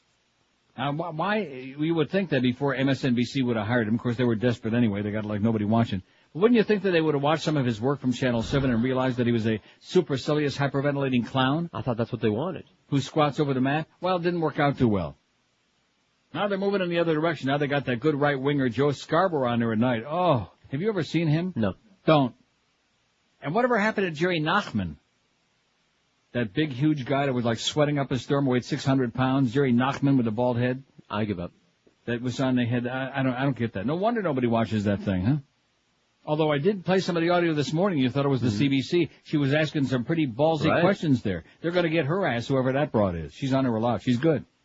But they're going to nail her ass if they find out that she's questioning authority, questioning this effort of ours, this glorious freedom effort of the U.S. on air Donald Rumsfeld and company. See, the reason the audience don't dislike him that much is he's funny, you know. Yeah. Just like Hermann Goering was a blast at a party. WQAM. Yeah, I want to talk to Neil. Speaking, sir. Neil. Yes, I am. Yeah, I have a great one for you. The way that the W represents for me. Okay. Why? That's not bad. Why? I like it. That's Okay, all thanks. I got, Neil. Thanks. Well, I mean, it doesn't work on our pool, but I do like that. Why? Mm-hmm. Don't you like it? That was great. It's cute. Jackie. I beg your pardon? Jackie Bales. Her That performance. was Jackie Bales? Yeah, it was. Well, how do you remember that? Because I was there, because she did it. Because I heard Rick Sanchez, what you said about him, when you say Rick sucks and Jackie Bales. 5670560, pound 560 on the AT&T. Probably you were talking about Rick Riley when you said that, not Rick Sanchez. Right. That'd be a good poll question. Who did George dislike more, Rick Riley or Rick Sanchez? Huh? I only had one conversation with Rick Sanchez. Yeah. He was a big fan of mine. Don't you remember he used to run around with his Sony Walkman listening to me? Then he started driving. You should have stuck to running around, Rick, and not driving, because your driving could have, kept that guy alive if he wouldn't have been driving no more. Of course, he probably would have run into him anyway, Probably would have hit him with his Walkman and given the guy a concussion. Hey, how's Dr. Bob doing? We don't hear any more about that. No. Anybody got any info, any updates on poor Dr. Bob Atkins, who was in a coma after falling on, and that's a horrible story. Sure is. 72 years old, in pretty good health, considering all that meat and fat. And he falls down and slips on a sidewalk and hits his head on the New York ice several days ago, a couple of weeks now, I guess. And he's been in a coma. Maybe he'll make a miraculous recovery, huh? Now, do you think they're probably feeding, I'm sure they're feeding him intravenously, obviously, that's the only way. You think, you know what I'm going to say. I know. No carbs. No. 5670560, pound 560 on the AT&T, and that's terrible. I apologize for saying that, don't I? No. No. Well, even he would have a sense of humor about it. Sure. If he could. WQAM. Uncle Neil. Yes, sir. How are you? I'm doing great. So glad to hear you getting off that bush and getting onto some hockey talk. Mm-hmm. There was a little pun fit in there somewhere. Yeah, I heard it. I just, actually, I was listening to you talk about Atkins. I think what happened is right after they announced that the Atkins cult there circled the wagons, and they've stopped giving out updates on that story. But it's pretty wild that happens as often as it does. I mean, a lot of people, especially down here, might not be aware of how often older folks do slip up north and end up in the hospital for. Are you picking on me again after my fall in Amsterdam a couple of years ago? Oh, no, I didn't even know about it. Oh, yeah, I broke a hand in my wrist. I didn't fall on my head, though, thank goodness. Well, see, Amsterdam, everybody falls down. It's designed by the people. They have those cobblestone streets, those real old-fashioned. And unless you're really wide, and of course, in Amsterdam, it's hard to watch where you're going because there's a lot of distractions. The bikes flying all over the place. The bikes, and then those people in the windows of all varieties and shapes and whatever. That's true. A lot of distractions. So I fell right on my, but at least I broke my fall with my hands. I'm assuming he probably had a briefcase in his hand or something, so he couldn't break the fall. Yeah. Well, But you're right. We haven't heard another word about that. It's a deep, dark secret. I took falls like that even as a teenager up there. I'll tell you, I just wanted to say hello to my buddy Quison, who I haven't spoken to in a long time and did a great job when you were away. And the other thing there is regarding the hockey playoffs. Watching that game last night, I mean, 3 overtimes. The hitting was vicious. Yeah, right from the beginning. Oh, right from the Right beginning. from Tucker's hit on Jeremy Roenick. Exactly. I was just about to say that. And did you see him? He was He was ready on to Queer go Street. down. Yeah. Roenick was ready His to go. eyeballs were rolling around. Totally. And then. But and I don't care what. And I know. See, the thing that bothers me up here for all these gung ho hockey fans, and believe me, this city is crazy. Yeah. But Belfour and even Don Cherry last night. Well, look at what a great athlete he is, and he's all prepared. And everybody let a bad one in like that. And then the second period starts after Coach's corner, after he's trying to make excuses, and he lets another greasy one in from an impossible angle, and now it's 2-0. I don't care if he made 172 saves. You can't in the playoffs let in a couple of greasy goals like that. The Leafs should have won in regulation 2-0. They'd have a stranglehold on the series. But just keep in mind back to last night, he let in 2. And even the winning goal by Recchi got a piece of it, and bada bing, it's in the net, lets everybody go home. That was terrible. Look what happened to Cujo last night with Detroit. He let in that goal. All right. Yeah, that kid Krog threw in from the corner. He was already on his knees when it went in the upper corner. That'll teach him. That's what they get for swapping goalies. Right. Anyway, I'm just saying it's been a great series thus far of various games around the league. And I'm sure we're hearing lots of discussion about it on QAM on our sports station. I don't go to QAM for my hockey talk. But I'll tell you something. It's been a great time so far, and I'm looking forward to the next couple of months. My favorite time of the year. And how about those Lightning, man? I know. What's up with that? Dark horse. I like them. I think they're going to win that series. Oh, by the way, have you noticed how Niedermeyer and a few of the ex-Panthers have been playing in their series for the team? Have a great day, pal. And Stu Barnes for Dallas. Have a great day. We don't want to go down that road again, okay? We don't want to go down. How's Chris Wells doing? Won't see him no more. 5670560, pound 560. I remember those days at Paxson, Yeah. And Rick Riley would come on in the afternoon, Rick and Suds, and people would call up Rick and say, who's this Chris Wells guy? Must be awful important because that's all Neil talks about, And they were right. They were right. And, of course, you kept pushing me to do more and more hockey talk. Kept booking Rimmer to be a guest on the show. I'm sorry you stopped. More hockey talk. Yeah, because now that we don't do it anymore, it's highly unlikely you'll ever get that free lunch. Oh, yeah. I was right on the verge. WQAM. Neil. Yes, sir. Good morning. How you doing? I'm doing good. How are you? Neil, I'm doing good after last night. I'm a big Flyer fan. What a game, huh? Oh, so sorry. I'm so sorry you won. Yeah, it was a great game, though. No question about it. They But let me also tell you this. Not only did Belfour let in 2 terrible goals and a marginal third one, but if you're going to be in the Stanley Cup playoffs, you don't get 10 shots in 2 periods. And they got 10 shots in regulation in the first 3 periods. How the hell are you going to win a game with 10 shots? You're right, but 2 of them went in. Exactly. There you go. Well, you know what? As a goalie, it's hard for him to stay sharp. He's getting 10 shots in a game. He's cold. I mean, then they come down. I think he's a choker, Chuck Manick. I think that if they'd be taking a lot more shots, they'd be kicking his ass. And you've seen it throughout the series. I mean, in overtime, he was just like Belfour. They were great. But during regulation, they just got to get more shots on. Listen, good series, though. You're when right. he makes a save, it's weird. I mean, he's just all over the place. Yeah. But, I mean, he had a great year, great save percentage. And Kenny Johnson hit the post the night before, in the overtime the other night, so it could be the other way. These are great games. That's not Kenny Johnson. What's that kid's name? That's not Kenny Johnson. He plays in the Islanders. Ken Johnson. Ken Johnson, yeah. Don't say Kenny. Yeah, Ken Johnson. We got too many Johnsons going. Okay, good luck to you, sir. Take care. Next season, but not anymore this year. Saturday night in Philadelphia. You're going to be there, George, for the Game 5? I got my tickets. Hockey night in Canada. 5670560. We're getting pretty hockey intensive now. Stanley Cup playoffs going on. You'd never know it by listening to QM, especially on a morning show, because he thinks hockey sucks. He's a bozo man. They're talking football this morning on a Mo show. They're talking about Junior Seau, and they're talking football. Oh, my God. Woo! The aroma was wafting right through this board here. I'd like to go out and get some Mr. Clean. Good God almighty. Football in the middle of April. Oh, and don't forget what's coming up this weekend. Is it on the schedule? Set. I'm sure it is. Saturday, April 19. I don't see it. Did I miss it? Is it not this week? When's the draft show? Oh, that. I don't know.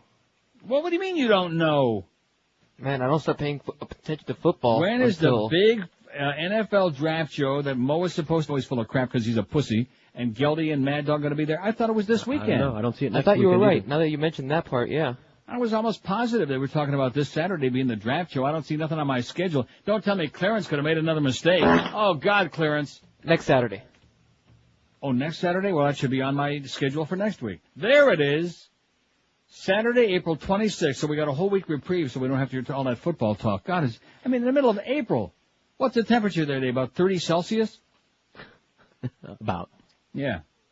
Howard David, Jim Mandich at the mall. Also Orlando at Dolphins Camp. Josie at and DBJ, Don Bailey Jr. at Chula's. As it's the big draft day thing. Next Saturday, April 26th, a week from this Saturday. And it says right on here, Howard David and Jim Mandich will be there. So all this posturing, I'll bet you your life and Carlos's too that he'll be there, okay? Okay. Only for your sake, I hope he didn't hear me say that. 11:57 at 5. Yeah, he might just consider. 3 minutes till noon at 2 a.m. Do you have $2,000 or more on a credit card? If so, please listen to this. Dedicated Consumer Counseling will help you and it will cost you nothing, zero. Dedicated is a non-profit company that will contact the companies you owe money to, and they can help you out by cutting those payments you have to make in half. Call 1-800-4-NO-DEBT. That's 1-800, the number 4, and the letters NODEBT. Dedicated will help lower your interest rate, eliminate late fees, and save your credit and cost you nothing. The bank pays Dedicated, you pay zero. So if you're tired of battling credit card debt, call Dedicated today, 1-800, the number 4, no debt. Call and find out how Dedicated can help you. You've got nothing to lose. If you've had it with credit card debt, high interest rates, and late fees, do yourself a humongous favor. Give Dedicated Consumer Counseling a try. They'll handle it all for you from there. Call them now, 1-800-4-NO-DEBT. It costs you nothing. 1-800, the number 4, and NODEBT for Dedicated Consumer Counseling. Live and local. This is Sports Radio 560. QAM. Hey, I'm Frau Ileana Ross-Leitman, and I like scrubbing my smelly gorilla ass with soap made from jewels and listening to the Neil Roque Comunista Hour.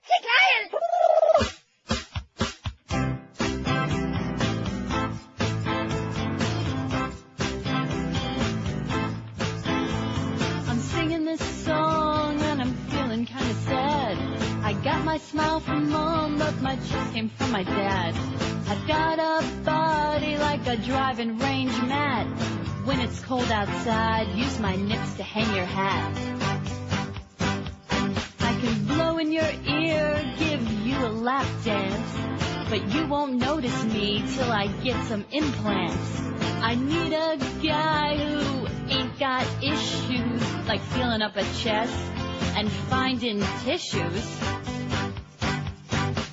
Guys say I'm cute, they say I'm pretty. I'm not one who needs your pity. I've got a nice ass and purr like a kitty, but I can't get a man, cause I got no titties. Got no titties. The Wonder Bra is something I can't afford. When you lay on me, you'll swear you're on a diving board. When I turned 11, I started to get pubes. Now I'm 24 and still waiting on my boobs. Guys say I'm cute, they say I'm pretty. I'm not one who needs your pity. I've got a nice ass and purr like a kitty, but I can't get a man, cause I've got no titties. Got no titties. I've got no titties. Itty bitty. I've got no titties. Ditty. No titties. All right. 1202 at 560. I love that thing. I don't think you'd ever play it, so I better do it myself. Have you ever played it? Yeah. Come on. Has he ever played that, Carlos? Hell no. I have no idea. Baghdad didn't fall. It was handed over. This also information clearinghouse from the Pacific News Service. I'm not going to read it. Not too many bedtime stories. Arabic media are speculating that a safqa, Arabic for a secret deal, was arranged between the U.S. and the Ba'ath regime to hand over Baghdad. Although nobody can pinpoint the exact terms, there are three clear outcomes. First, the lives of many American and British forces, as well as most senior Ba'ath officials, were spared. Second, Baghdad itself didn't turn into the bloodbath widely anticipated by military experts. And third, the war was shortened dramatically, saving the region, especially Saudi Arabia, from catastrophic consequences. See, we're doing 2 out of 3 wasn't bad, but once we got to the fact that we saved Saudi Arabia from catastrophic consequences, that was unfortunate in my humble opinion, if you catch my drift. Well, we got some good stuff on there today, you know. This may be the all-time award winner. It just gets better every day. Oh, and it is a good website. That's smirkingchimp.com. Not only has it got the T-shirts and the mugs and all that other stuff, but there are some good articles on there, including the one by Ariana Huffington. Did I forget to send that to you? Which one? I don't have anything from Ariana Huffington. Will you calm down? The one where the headline is, victory aside, the invasion was a bad idea. I didn't see it this morning. I'll send it tomorrow. It was in my pile, but as you saw, there were so damn many of them, I forgot about it. Starts out by saying the Bible tells us that pride goeth before the fall. In Iraq, it cameth right after it. From the moment that statue of Saddam Hussein hit the ground, the mood around the Rumsfeld campfire has been all high fives, I told you so's, and endless prattling about the speedy fall of Baghdad is proof that those who opposed the invasion of Iraq were dead wrong. What utter nonsense, she says. In fact, the speedy fall of Baghdad proves the anti-war movement was dead right. The whole pretext for our unilateral charge into Iraq was that the American people were in imminent danger from Hussein and his mighty war machine. Well, it turns out that far from being on the verge of destroying Western civilization, Hussein and his 21st century Nazis couldn't even muster a half-hearted defense in their own capital. Well, that's a good start, huh? I'll save that for tomorrow. It's a good article. Damn it. And also the one by Tim Robbins. Let's put that on there about 100 times. Just to piss off that craggy old jackass who can't spell and who writes with that real horrible handwriting, like that real super arthritic handwriting, you know? I think your time is limited, pal. I could be wrong about that, but I think your time is limited. 5670560, pound 560 on the AT&T and Verizon line. The W in George W. Bush stands for. We've got about 100 choices on there, 534 votes. What does it stand for? Wonderful, 84, 15.7%. Wonderful. Remember Johnny Mathis, Wonderful, Wonderful? Oh, yeah. And then there was Lawrence Welk, a Wonderful, Wonderful. Remember? Uh-huh. Now we got George W., who is wonderful. 84 votes. Worthless, 76. Warmonger, 63.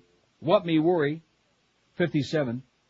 And then it's a big drop down to Worst, 26. Weasel, 25. Witless, 24. Reckless with a W, 18. Wank, 16 wankers. Wasted, 16. White bread, 14. Warped, 13. Whore and Weetarded have 13. Is Weetarded like Weetina? Wretched, 11. Wacko, 10. Whoop-ass, 9. Wiener, 8. Wicked and Weapons of Mass Destruction, 7. Weapons of Mass Destruction. Wannabe Dictator, 6. Wehrmacht, 4. I don't think they understand what that means, not this crowd. Wehrmacht, 4. Wrongdoer, 3. Worm, 3. Wiener, 2. World Beater, 2. Woeful, 2. Whitey, 1. What, 1. And Wrathful, none yet, out of 537 votes. Not too many really positive ones. But I wish maybe before 1 o'clock we'll have like a bunch of more positive choices. Let's hope. Here's another great article I found on smirkingchimp.com by Mark Morford. Now, this is definitely on our thing, right? Yes, it is. A prayer for George W. I just give a little tease so people will go to our website and read these. He says, what might the universe have to say to Shrub right now? Hint, it ain't exactly fan mail. George, hey, universe here. Great eternal karmic engine of all that ever was and will be, everywhere for all time, yada, yada, yada. We have to talk.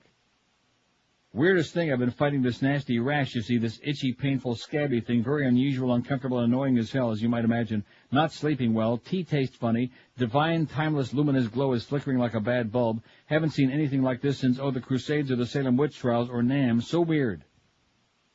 This is a good article. I probably should read the whole thing, but I won't because it's very, very long, and that would be the end of this show. They'd all be turning over to Rush to hear. And today, Bill and Hillary Clinton killed 52 innocent people. And a bunch of little children were maimed and wounded by Bill Clinton. Right? And Al Gore probably killed a few too today. Because one thing that every good right-winger knows is that all of us liberals in our spare time, what do? Kill some people. Sure. Kill some good time and kill some people. Some undesirables. WQAM. Neil. Yes, sir. How you doing? Doing good. You know what gets to me? First we go into Afghanistan. Yeah. Then we go into Iraq.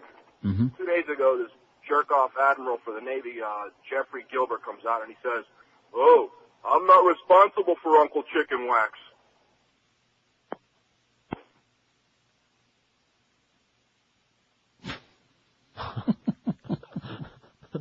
We're all shrugging over here. Yeah. I don't know what it was, but we liked it. 5670560, pound 560 on the AT&T and Verizon line. WQAM. Hello? Yes, ma'am. Is this George?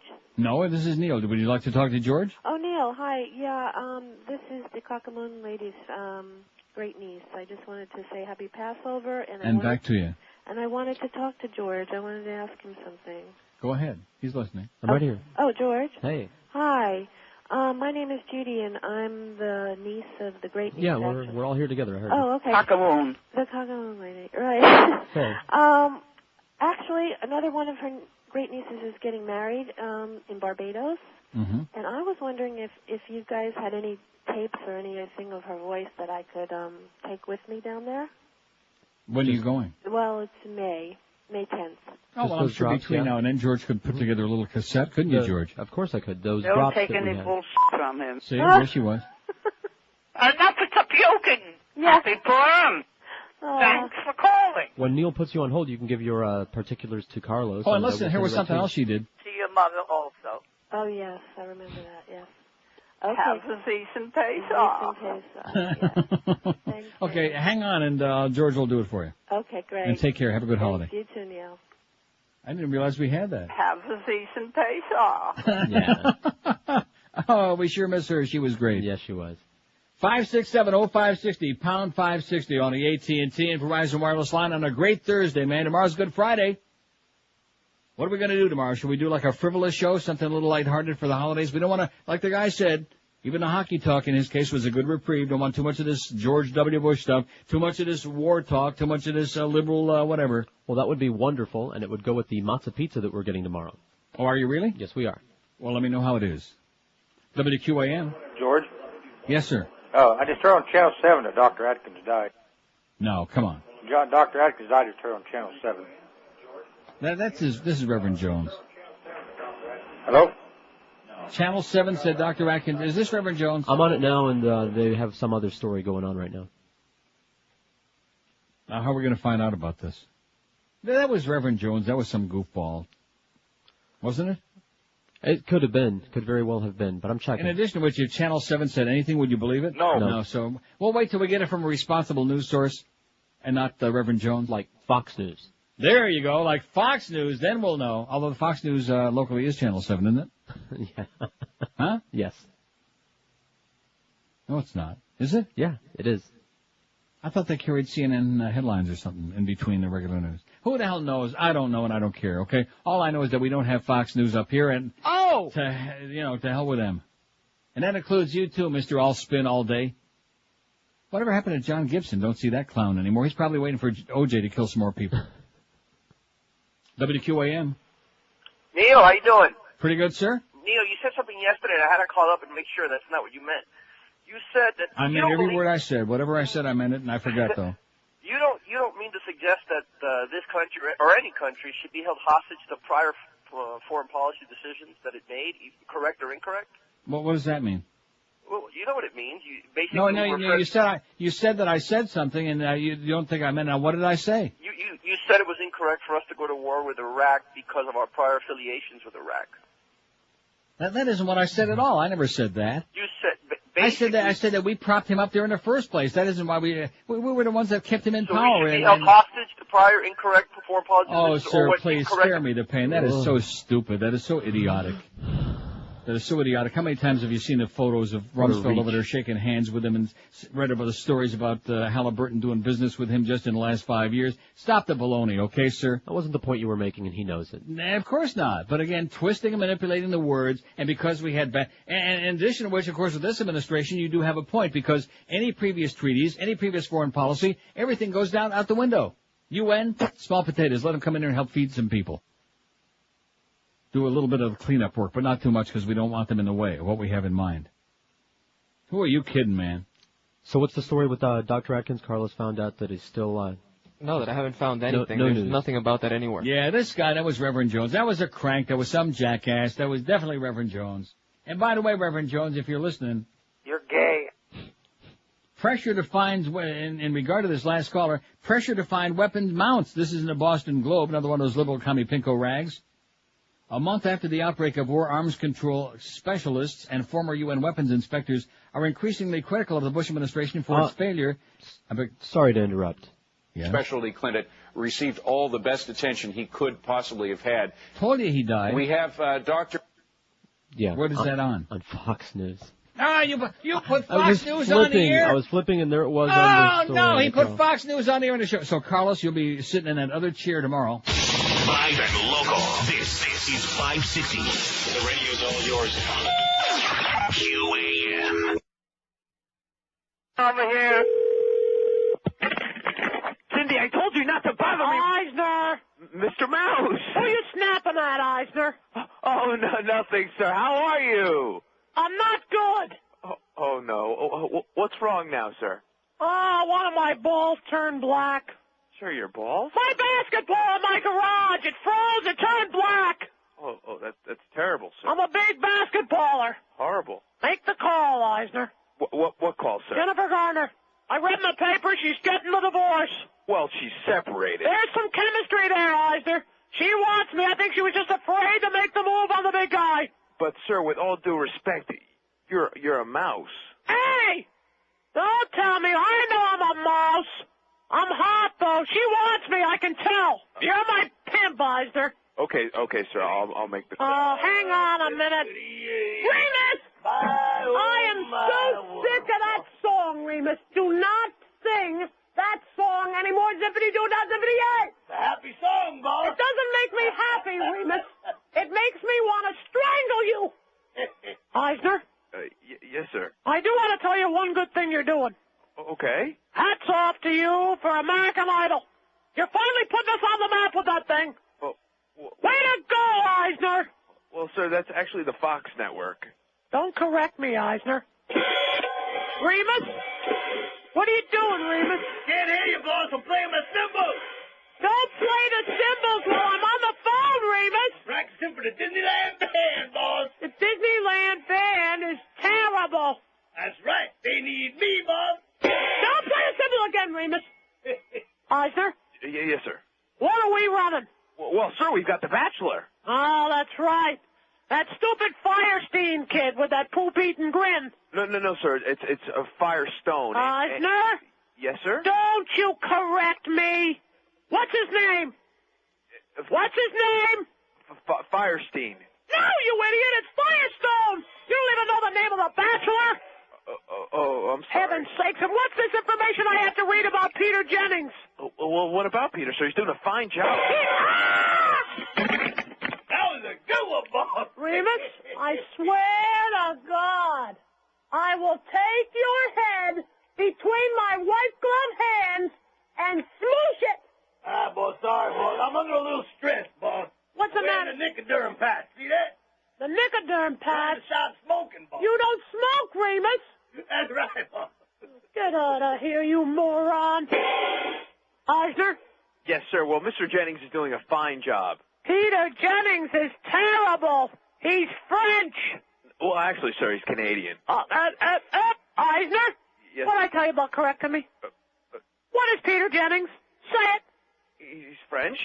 No, you moron! He's Canadian! He's the anchor of our network. You don't even know what he does. Why do I keep you around, Eisner? I don't know. Why, Eisner? I don't know. You are... Say it. Killing me? Killing me! And you know what? Try to get me on that Bachelor show. But, sir, you're a married mouse. Hey, Eisner. Yes? I don't want to marry him. I don't want to date those 25 girls. I just want to zap them! Scream it!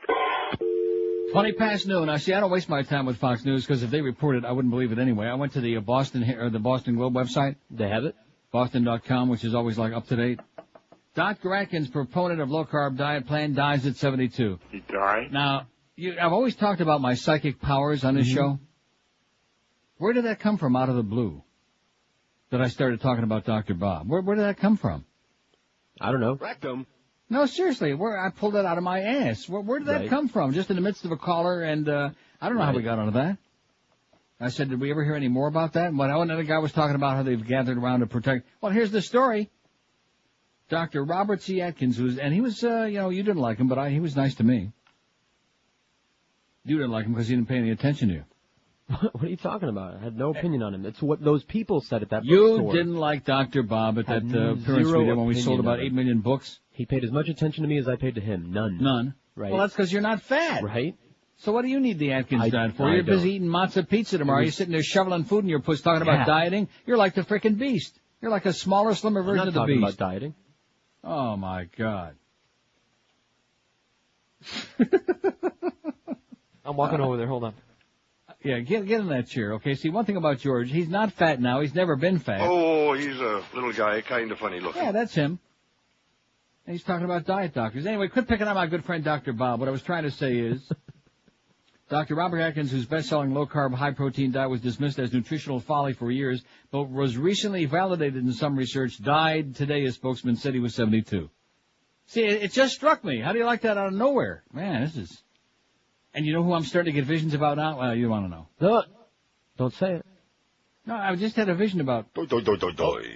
Atkins died at New York Weill Cornell Medical Center and was surrounded by his wife and close friends, said Richard Rothstein, a spokesman said. Atkins suffered a severe head injury. Oh, you know who's going to be really distraught? Who's already psychotic? I give up. Here's a hint. Las Vegas. Viva Las Vegas. Oh, yeah. Oh, Bob what's Lincoln. he going to do for a living now? Oh, Bob Lincoln has been milking that Atkins diet things with those cruises for a long time. And now, of course, Dr. Bob, now that the face man isn't around, although I'm sure that the people involved in the Atkins program will keep it going, but it'll never be the same without the face man. Right. The name will go on. Atkins suffered a severe head injury April 8 after falling on an icy sidewalk while walking to work. Last April, he was hospitalized for cardiac arrest, which he said was related to an infection of the heart, not related to the diet. Atkins first advocated his unorthodox weight loss plan, which emphasizes meat, eggs, and cheese, and discourages bread, rice, and fruit in his 1972 book, Dr. Atkins' Diet Revolution. Its publication came at a time when the medical establishment was encouraging a low-fat, high-carb diet, which is why so many people died prematurely, by the way. The following year, the AMA dismissed Atkins' diet as nutritional folly, and Congress summoned him to Capitol Hill to defend the plan. Labeling it potentially dangerous, the AMA said the diet's unscientific underpinning was naive and biochemically incorrect. It scolded the book's publishers for promoting bizarre concepts of nutrition and dieting. Right. Despite this, his book sold 15 million copies, and millions of people tried the diet. Atkins' philosophy enjoyed a resurgence in the mid-1990s with Dr. Atkins' New Diet Revolution, which sold more than 10 million copies worldwide and spent 5 years on the New York Times bestseller list.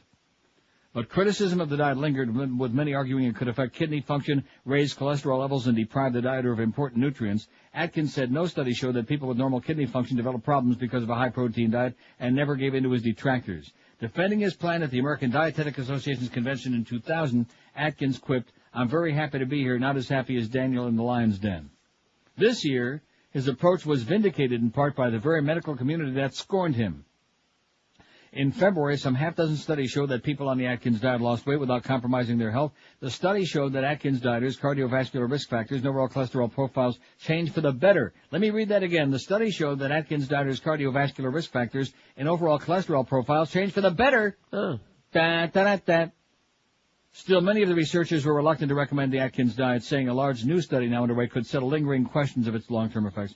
And this thing goes on and on and on about the diet did this and you can eat that, etc. It does say, to Atkins, the key dietary villain in obesity was carbohydrates. He argued they make susceptible people pump out too much insulin, which in turn encourages them to put on fat. And at least, if nothing else, on that he is absolutely correct, sir. So rest in peace, Dr. Bob, okay? And speaking of that, oh, guess what I'm going to have for lunch now? A good Dr. Atkins no-carb lunch. Bacon cheeseburger. No. Well, I don't want to do. I can cook that up right here. I want to go out into the community, do a nice restaurant, and have me a nice. Huh? No, I want to go into a nice crowded restaurant where I can catch some SARS. Oh. No. All you people out there, don't worry about that. There's nothing in the greater community yet, although they're real worried about this weekend with all the Easter and all these these people congregating, meeting and greeting and eating. They're a little bit concerned about that. So if I just lock all the doors from the inside and stay in for the next several weeks. Fat man sues McDonald's over non-hire. Bridgeport, Connecticut. A federal judge has refused to dismiss a lawsuit against McDonald's filed by a New Haven man who claims he wasn't hired because he's overweight. Now, you talk about the pot calling the kettle black. They fired this guy because he's fat. Now, what restaurant chain in the world that makes people fatter than anyone else that you can think of? Mickey D's, baby, McDeath.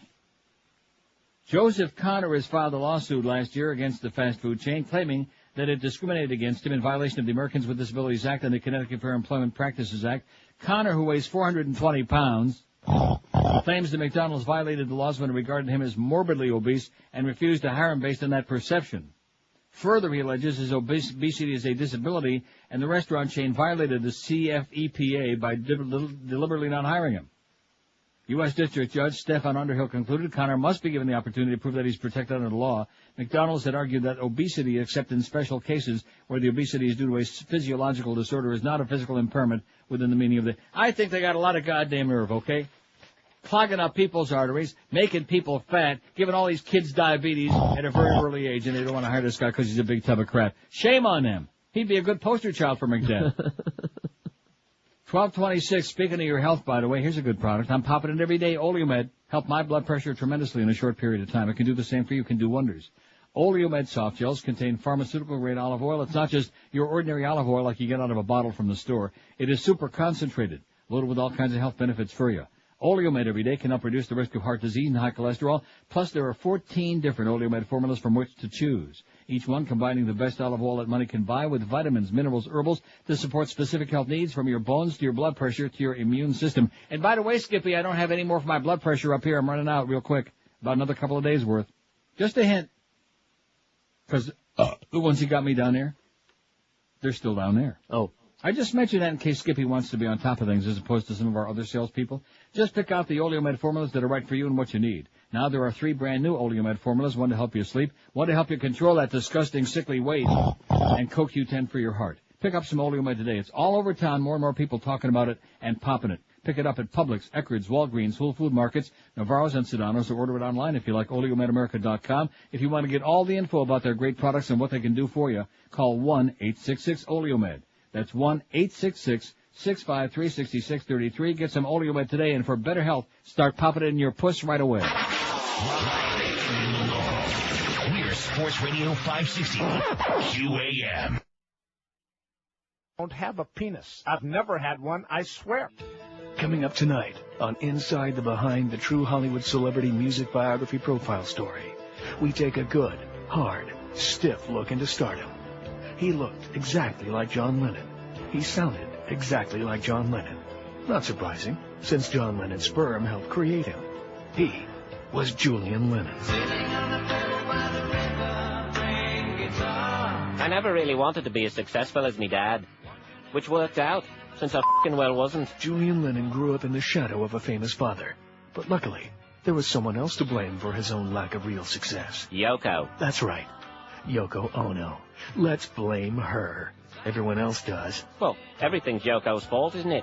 I mean, that's what Paul told me. Paul McCartney composed Hey Jude in 1968 to ease young Julian into accepting his father's new weird-ass bride. Since then, McCartney has had a hold on Julian Lennon that some say is unhealthy. Just listen to this phone conversation recorded last month for Inside the Behind. Hey, Julian, could you put my name first and all the songs you wrote? You know, so it reads McCartney-Lennon instead of Lennon-McCartney. Paul, you didn't write those songs with me. Well, I know, but I'm trying to get, some closure here, you know? Oh. Well, I guess that's all right, since I was born into privilege and have never had to struggle a day in my life. I guess I'm not smart enough to see that I'm being horribly manipulated by you. Right. So, I'll have the papers drawn up then, shall I? Yeah, great, brilliant, fab, dear.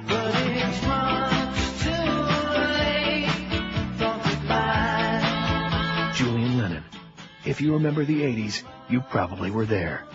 It's a big, juicy, sopping wet look at show business tonight on Inside the Behind. That'd be a great poll question. Who sucks worse, Yoko Ono or Julian Lennon? Boy, that's a tough one. Speaking of Julian, by the way, don't forget it's a must-see episode of Passions today. I'll make it a point. I'm fine. I really love being trampled on.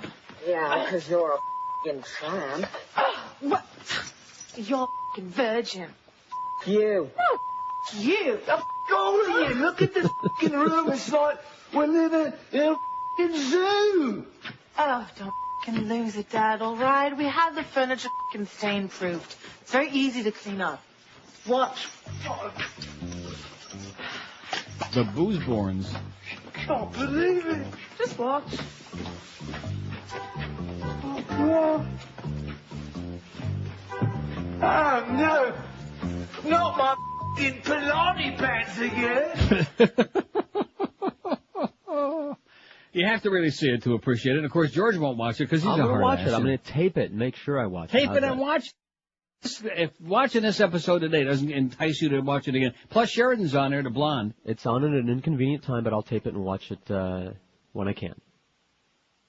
How are you going to tape it? You're going to be home by 2? I'm going to make a phone call. Make a beeline. Make a phone call to the house and have like your daughter tape it because Crystal's busy.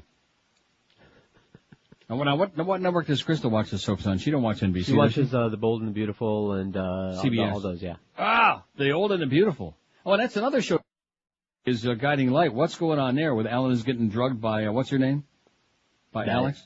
All the shows, I'm getting a headache just thinking about it. Anyway, poor Dr. Atkins. Let's have a lot of tributes to Dr. Bob. We invite everybody who lost weight on the Atkins and those of you who got really sick from it to call in right now.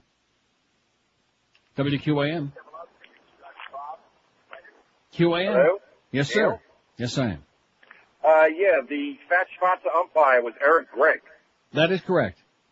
Okay, I don't know if you had gotten that one. No, we did not. I thank you. It'll take a load off my mind. Thanks. A big load. Eric Gregg. Weighed about 455 pounds, soaking wet. 5'6", and then of course I don't want to go back into it. It was too depressing, that John McSherry thing. Mm-hmm. I mean, they're out there in the middle of summertime. It's 150 degrees in the shade. They're sweating up a storm, and so many of them are in such bad shape. Right. Neil. Yes, sir. Happy Easter, Neil. And happy Shavuos. Hey, Neil, I ordered the Comcast, the Comcast, and I got that Major League innings package for like $130 for all the baseball games, and I got the hockey free. And I was watching that triple overtime game last night. Did you catch that game? Yeah, I've seen it. Yeah. Oh, what a game. Yeah. Yeah. It's a miracle that any of the guys who played that game can still walk. Oh, man, you know what I love about it is the refs don't call no penalties or nothing, Yeah, they let him play. It was great. They actually let him play. Yeah. All right, now I just want to tell you that I ordered the baseball package and I got the hockey. It's like, they told There you me go. I You got get it for like free. a real sport as a bonus for free. So I heard that guy call yesterday. He wanted to know how to get the game, man. Just order up Comcast. You go out and find you a good package. Right. Okay, go Leafs go, Pally. Thanks. Go Leafs go. I don't care what anybody says. I don't care if he made 472 saves. 3 greasy goals in there, Eddie. 3 greasers. God. Isn't that what they say when they go to Wayne Arnold's? I'll have 6 greasers. How's Wayne doing, by the way? He's fine. I hear that if you make the right offer, he and Hudson both will whip you out a nice bratwurst, nice white hot. 5. WQAM. Hudson's got a white hot? He's got a red one. WQAM. Hey, Neil. Yes, sir. I got one for the W. Okay. Rectum. I like that. WRECTUM. That's great. It can be taken many ways. Yeah. Well, we don't want to talk about explore that. We can stick a hyphen in there. REWREK. We'll spell it like Goofy. WREK-TUM. Rectum. I love that. Boy, it's a good thing we squeezed that in before the end of the show. Rectum. Yeah. Oh, man. I'm losing it. I think I'm getting incoherent. Maybe I've got a little more like that. SARS. Oh, look at this. Some cities are going to spray pesticides. We got the SARS. We got to worry about West Nile virus. We're set to monitor for this. Yeah, monitor, yes, but I'm just wondering, is the health system itself... I don't want to listen to any of this. Every day they get you, like, panicky, Just a few people croaking over here and a few over there. Just keep them away from all the rest of us. That's all we want. Oh, we'll say this. If anybody starts coughing, run like a son of a bitch. Are they ever going to fix Line 5? I mean, not that we have a lack of calls. No. We've had a ton of calls. But are they ever going to fix it, or is it just a joke? No, they're not going to fix it. WQAM. Oh, we're on hold? Yeah. No, we don't play that game. WQAM. Hello, Neil. Yes, sir. How you doing today, buddy? Doing sensational. Neil, I want to call, let you know our good friend from Robert Atkins. He passed away today. No. Yes. I just heard it on MSNBC News. Robert Atkins, the diet guy? Excuse me? Yes. I said Robert Atkins from the Atkins diet? Yes, sir. He passed away today in a New York hospital. Well, thanks for the bad news. We'll check it out. Thank you. Better check that out. Get on it, George. All right. Man, I'll tell you, where the hell would we be without this audience? So we'd have no clue what was going on in the world. And then that one guy, and you kept saying, that's just a crank. It's Reverend Jones. Right. That guy was, he was watching Channel 7. Yeah. Which is good enough reason to doubt it. Rick Sanchez is not coming back to 7. Was that the word? Of course, he was with MSNBC, so I'm assuming his contract was NBC. So he's going to be at Channel 6, alleged? That was the word. Coming back to Channel 6 this time. Oh, my God. Wow. You think the people at Channel... Oh, that means our good buddy Joe Rose will be working with Rick Sanchez. What a match made in purgatory that is, huh? Woo! Wait until he comes back and works on the same newscast with Joe Rose. He's got a big heart on. Wow. 22 till 1 at 560 WQAM. I think we're getting a little goofy now. I don't know what it is. SARS. Well, it's better than getting all depressed about Dr. Bob, because it wasn't a shock, because we already, once he went into the coma, once things started going like south real bad. Yeah. We had a feeling that it wasn't going to be a real good end. I bet you your good buddy Bob Lincoln shows up one of these days soon and starts looking for some free plugs on He here. must be drowning his sorrows right now, I'm sure. You think so? 22 till 1 at QM. We got the Mad Dog, 1 to 2:30. Some Marlins baseball at 2:30. The Humper's off today. Hey, stupid! Which is a good thing because now he can get his urinary tract all straightened out again. Was he upset that I mentioned that? He didn't say. I didn't run into him afterwards, so. Oh, no, he don't care. No. He can handle it. I mean, what's the big deal with the urinary tract infection? A lot of guys get that. Huh? My mother's getting those all the time. There's a thought. Hey, speaking of that, if you got a problem on top of your head like the Mo-Meister, here's the answer for you. Charles Alfieri. Just one easy name, that's all you need to think of. Charles Alfieri, because he's the hair guy. He's been in business for a coon's age. You know how many years he's been around? About 30, man. Oh, that is correct. Working with the famous and the not-so-famous, and everybody who signs up with Charlie and gets his natural hairline system has nothing to lose but the bald spot, because here's how it works. After 30 days, you get this guarantee. If you don't love the way it looks and feels and smells, if you're not getting laid at least 15, 20, 30, 40 times a day to the point where it's just about ready to fall off, like my lung, Charlie will give you a full refund. Notice how I'm getting choked up about this? I see it. Call today. Take advantage of your Neil Rogers $200 discount by mentioning my name. What am I getting a froggy in here about, huh? I think it's SARS. Oh, I need to take a sip. No, it's just a little frog in the throat. You know what it is? It's a change of climate. Yeah. It was 83 here on, what day was it? Tuesday? Mm-hmm. 83. Yesterday, the high was like 46. And today it's 41. And then back in the 60s on a weekend. Oh! Anyway, get some hair from Chuck Alfieri. He's the guy. Because the hair you get from him looks like it's going out of your scalp, like the real thing, as opposed to a mousy-looking piece on the top of your head or holes in your head. So instead of people laughing at you, they'll say, damn, you look pretty good. A lot better and younger than you ever thought you could again. Call Chuck Alfieri and tell him that old Neil told you to call toll-free 1-800-321-2413. That's 1-800-321-2413, or check out his website if you like at charlesalfieri.com. Get a great-looking head of hair once again from Chuck Alfieri. Live and local. This is Sports Radio 560 QAM. You do not belong in here, you damn crackhead. Go smoke your crack, please. This is Al Jazeera. From our Palm Down Studios in beautifully smoke-filled Baghdad, it's the Iraqi Feud. Our current champion, the Hussein family, Saddam, Usay, Qusay, Nosay, and Odelay. Today's challengers from America, it's the Bling Bling family. And now, your host, Crazy Salim Ahmed Abdul Mama. Thank you to be pleased that we are here on the Iraqi Feud. We put a gun to the head of 100 loyal Iraqi patriots and asked them whose picture you have most of in your home. Bling Bling family, your goat has sounded first. Oh, yeah, your family. Survey says, Hussein family, you can steal points now. All loyal Iraqis have picture of Saddam. That is correct. It is the number one answer. Most picture of Saddam. Who would ever think such a thing? Oh, what the Who'd have a picture of that ugly motherfucker on their wall? You must be quiet, infidel. Those jokes about verse will not be tolerated here on the scheme. Okay, we point the same gun at same 100 loyal Iraqi patriots, and we ask them this question. Oh, shit, I decided. We out of time. We've got to go. 1244 at 560 WQAM. Look at that. They just changed the forecast, baby. Oh, no. 52 tomorrow, and then sunny on Saturday, and 18. What is 18? 66? And 21 on Sunday, baby. 70. Wow. All right. For Easter Sunday. And that's the Lord works in mysterious ways. Although I guess he wasn't watching over Dr. Bob, good Jewish boy. Dr. Bob Atkins, in case you missed it. Didn't we hear that he just passed away? Who? WQAM.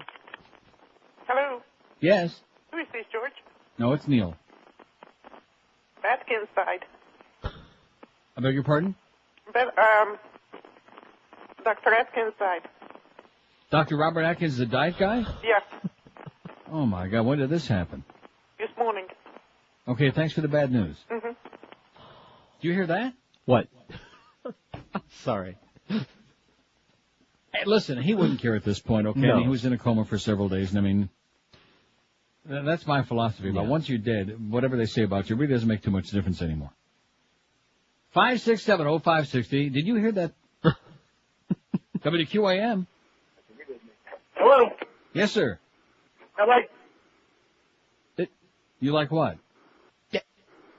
Okay. He said he likes it. He likes talking to people, but he can't get a phone that works. WQAM. WQAM. Hi, Neil. Did you know that Eric Gregg... Yeah. WQAM. WQAM. Hello? Yes, sir. Neil? Yes, I am. Oh, okay. I had to turn my radio down. Please. Listen, Neil, this is your number one Swatzer caller fan. Yes. I remember I always give you Death and Doom, it seems. I told you about the girl that sang, what was that song? Suzanne Riley or whatever, whatever her name was. Condoleezza. You had to do. Listen, but on a serious note, you guys perform a great service because Florida has no news, man, on the radio. Mm-hmm. I work for a company where Dr. Atkins' mother stays at a retirement home. And it was through your show, when I heard about his accident, that I was able to tell the people that I work for. And they informed her mother, man. So now I have to be the bearer of bad news again. Oh, boy. Yeah. Yeah. So, it's really sad. Well, how old is his mother? She's still around? Yes, she is, yes. She's, Probably in her Mrs. 90s. Atkins. Yeah, I think she's 92. Wow. Yeah. So, you know, it's just bad. Well, good luck to you, man. Break it real gently, you know? You can do it. All righty. I'll put it in your capable hands. Okay, thanks. Better him than us, right? We don't have to break it to a lady in a nursing home who's 92, that Dr. Bob. Did you hear what happened to him? Who? If W was in, now, what is that? If W was in George. What? I'm reading the poll thing here. I'm getting a little bit cockeyed. The W in George W. Bush stands for Wonderful 91. He's wonderful. I used to have a woman when I worked at J&O in Palm Beach many years ago doing talk. And we used to have of course, even there were like we had the Dracula lady with her biting comments, and then we had this one old bag from Palm Beach, and she'd say, "Oh, isn't it wonderful? It's just so wonderful." So she became the wonderful lady. Anyway, George is just, W, that is, not you. 91 votes, he's wonderful, 14.6%, not too good. Worthless, 81, Warmonger, 72, What Me Worry, 61, Weasel, 30, Witless, 28, Worst, 28, Retarded, 25, Reckless with a W, 19, and Wasted, 19, Wank, 16 wanks. Remember Tennessee Ernie Ford, that song, 16 wanks? No. White Bread and Wannabe Dictator, 16, Warped, 15, Whore, 14, Winner, 13, Wretched, 12, Whoop-Ass, 12, Weapons of Mass Destruction, 11, that's George Weapons of Mass Destruction Bush, 11, Wacko, 10, Wicked, 7, Wehrmacht, 6, I like saying that, Wehrmacht, Wrongdoer, 5, Worm, 3, Woeful, 3, World Beater, 3, Wiener, 2, Wrathful, 1, Whitey, 1, and What, 1. He's got one what, which is what he always wanted anyway, right? Right. He's got a what. Finally. Everybody wants a what, only Amanda says he don't have one. It's 11 till 1 at QAM. Live and local. We're Sports Radio 560 QAM. Have a decent paysaw. There's a lady in town. She's an Orthodox Jew, and she needs to buy bread that is unleavened. Oi!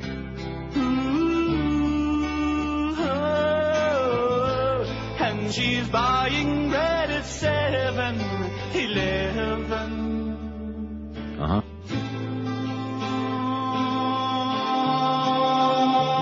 And the bread is wonder. And the bread is wonder. And the bread is really wonder. I wonder sometime what it's all about, you know. 12:53 at 560 WQM. Not a bad day here today. Going to be beautiful here on the weekend. Stay inside, though. Lock the doors if you're anywhere in this neck of the woods because there's stuff going on out there. And, of course, by you, they're keeping it quiet. Have you noticed that? Yeah. I have. It is there. I know. But they're keeping it very quiet, you know, because they don't want you to get nervous. So if the terrorists don't get you, then maybe the SARS will. And if it's not that, then maybe the Bufo toads. And somebody will get you. Malalucas. So I'm looking at the crawl on CBC News, and guess who died? That umpire? We better get some tributes to Dr. Bob in before we run out of time today, don't you think? We have an Atkins song or two, at least. We do? Atkins Squirts, I think. The Atkins squirts? That wouldn't be good to play on the day that he dies. God, is that in bad taste?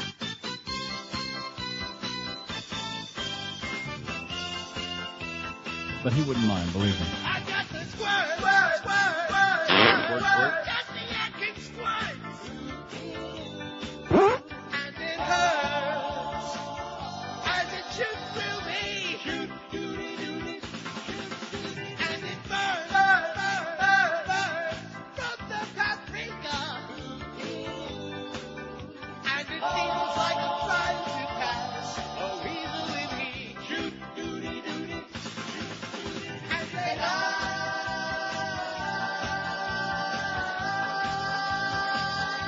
when they said to me, you'll be alright on the Atkins side if you only eat me. Shoot, doody, doody. So I cheated, baby cherries. With charcoal pills and cottage cheese for regularity. Shoot, doody, doody. The cheese bites.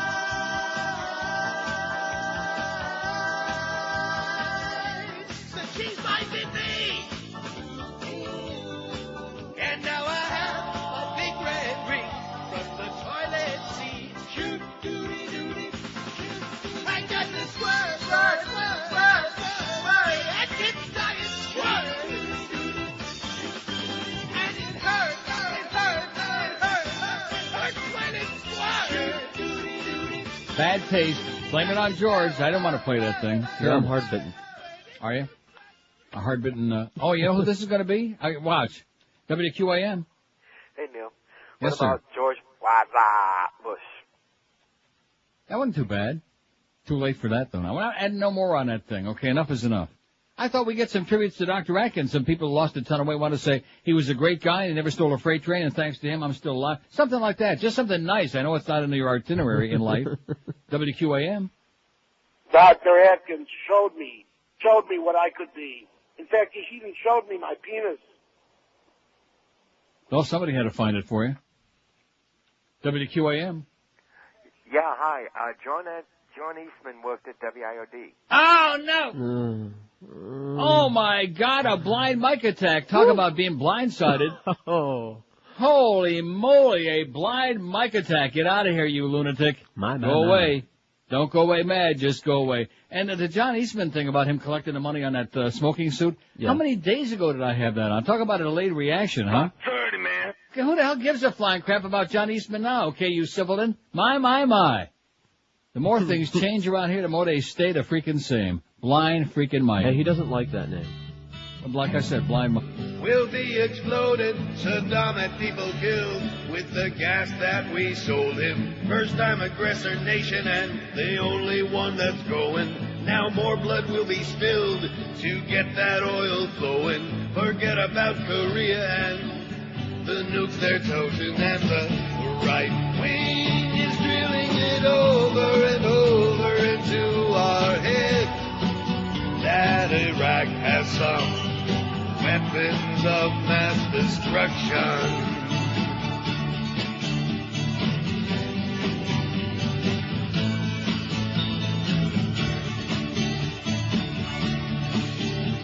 $3,000 people killed are now forgotten. Let's exploit them instead. Hey, there's oil to be gotten. Going after Saddam to placate Osama.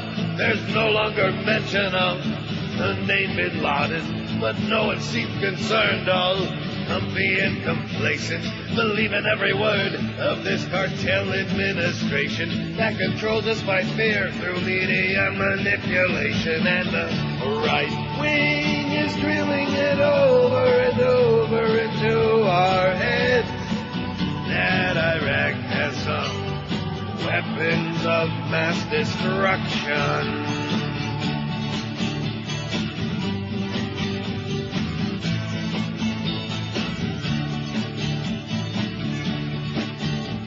The loss of civil rights is the price that we're paying. We're all suspects now, Nazi Ashcroft is saying. I have nothing to hide. Table talkers all are saying blind obedient cattle don't have any reservation. Without unprovoked battle and world annihilation, old regimes must fall and Halliburton installed with no objection at all. Democrats don't have the balls and the right wing is drilling it over and over until our brainwashed heads. Iraq has some weapons of mass destruction. Only Iraq has some weapons of mass destruction. Did we find them yet? No. Oh. How about those Al-Qaeda ties? We find those yet? No. Oh. How about some old polka dot blue ties? Anyway, we feel real bad about Dr. Bob in spite of the fact that George is trying to make light of it because, you know, George is a hard-bitten asshole is what he is. Aren't you, George? What's your point? I said cut the crap. Hey, the Mad Dog's coming up next. We got Marlins baseball this afternoon. Bye. The Neil Rogers Show on 560 WQAM, Miami, Fort Lauderdale.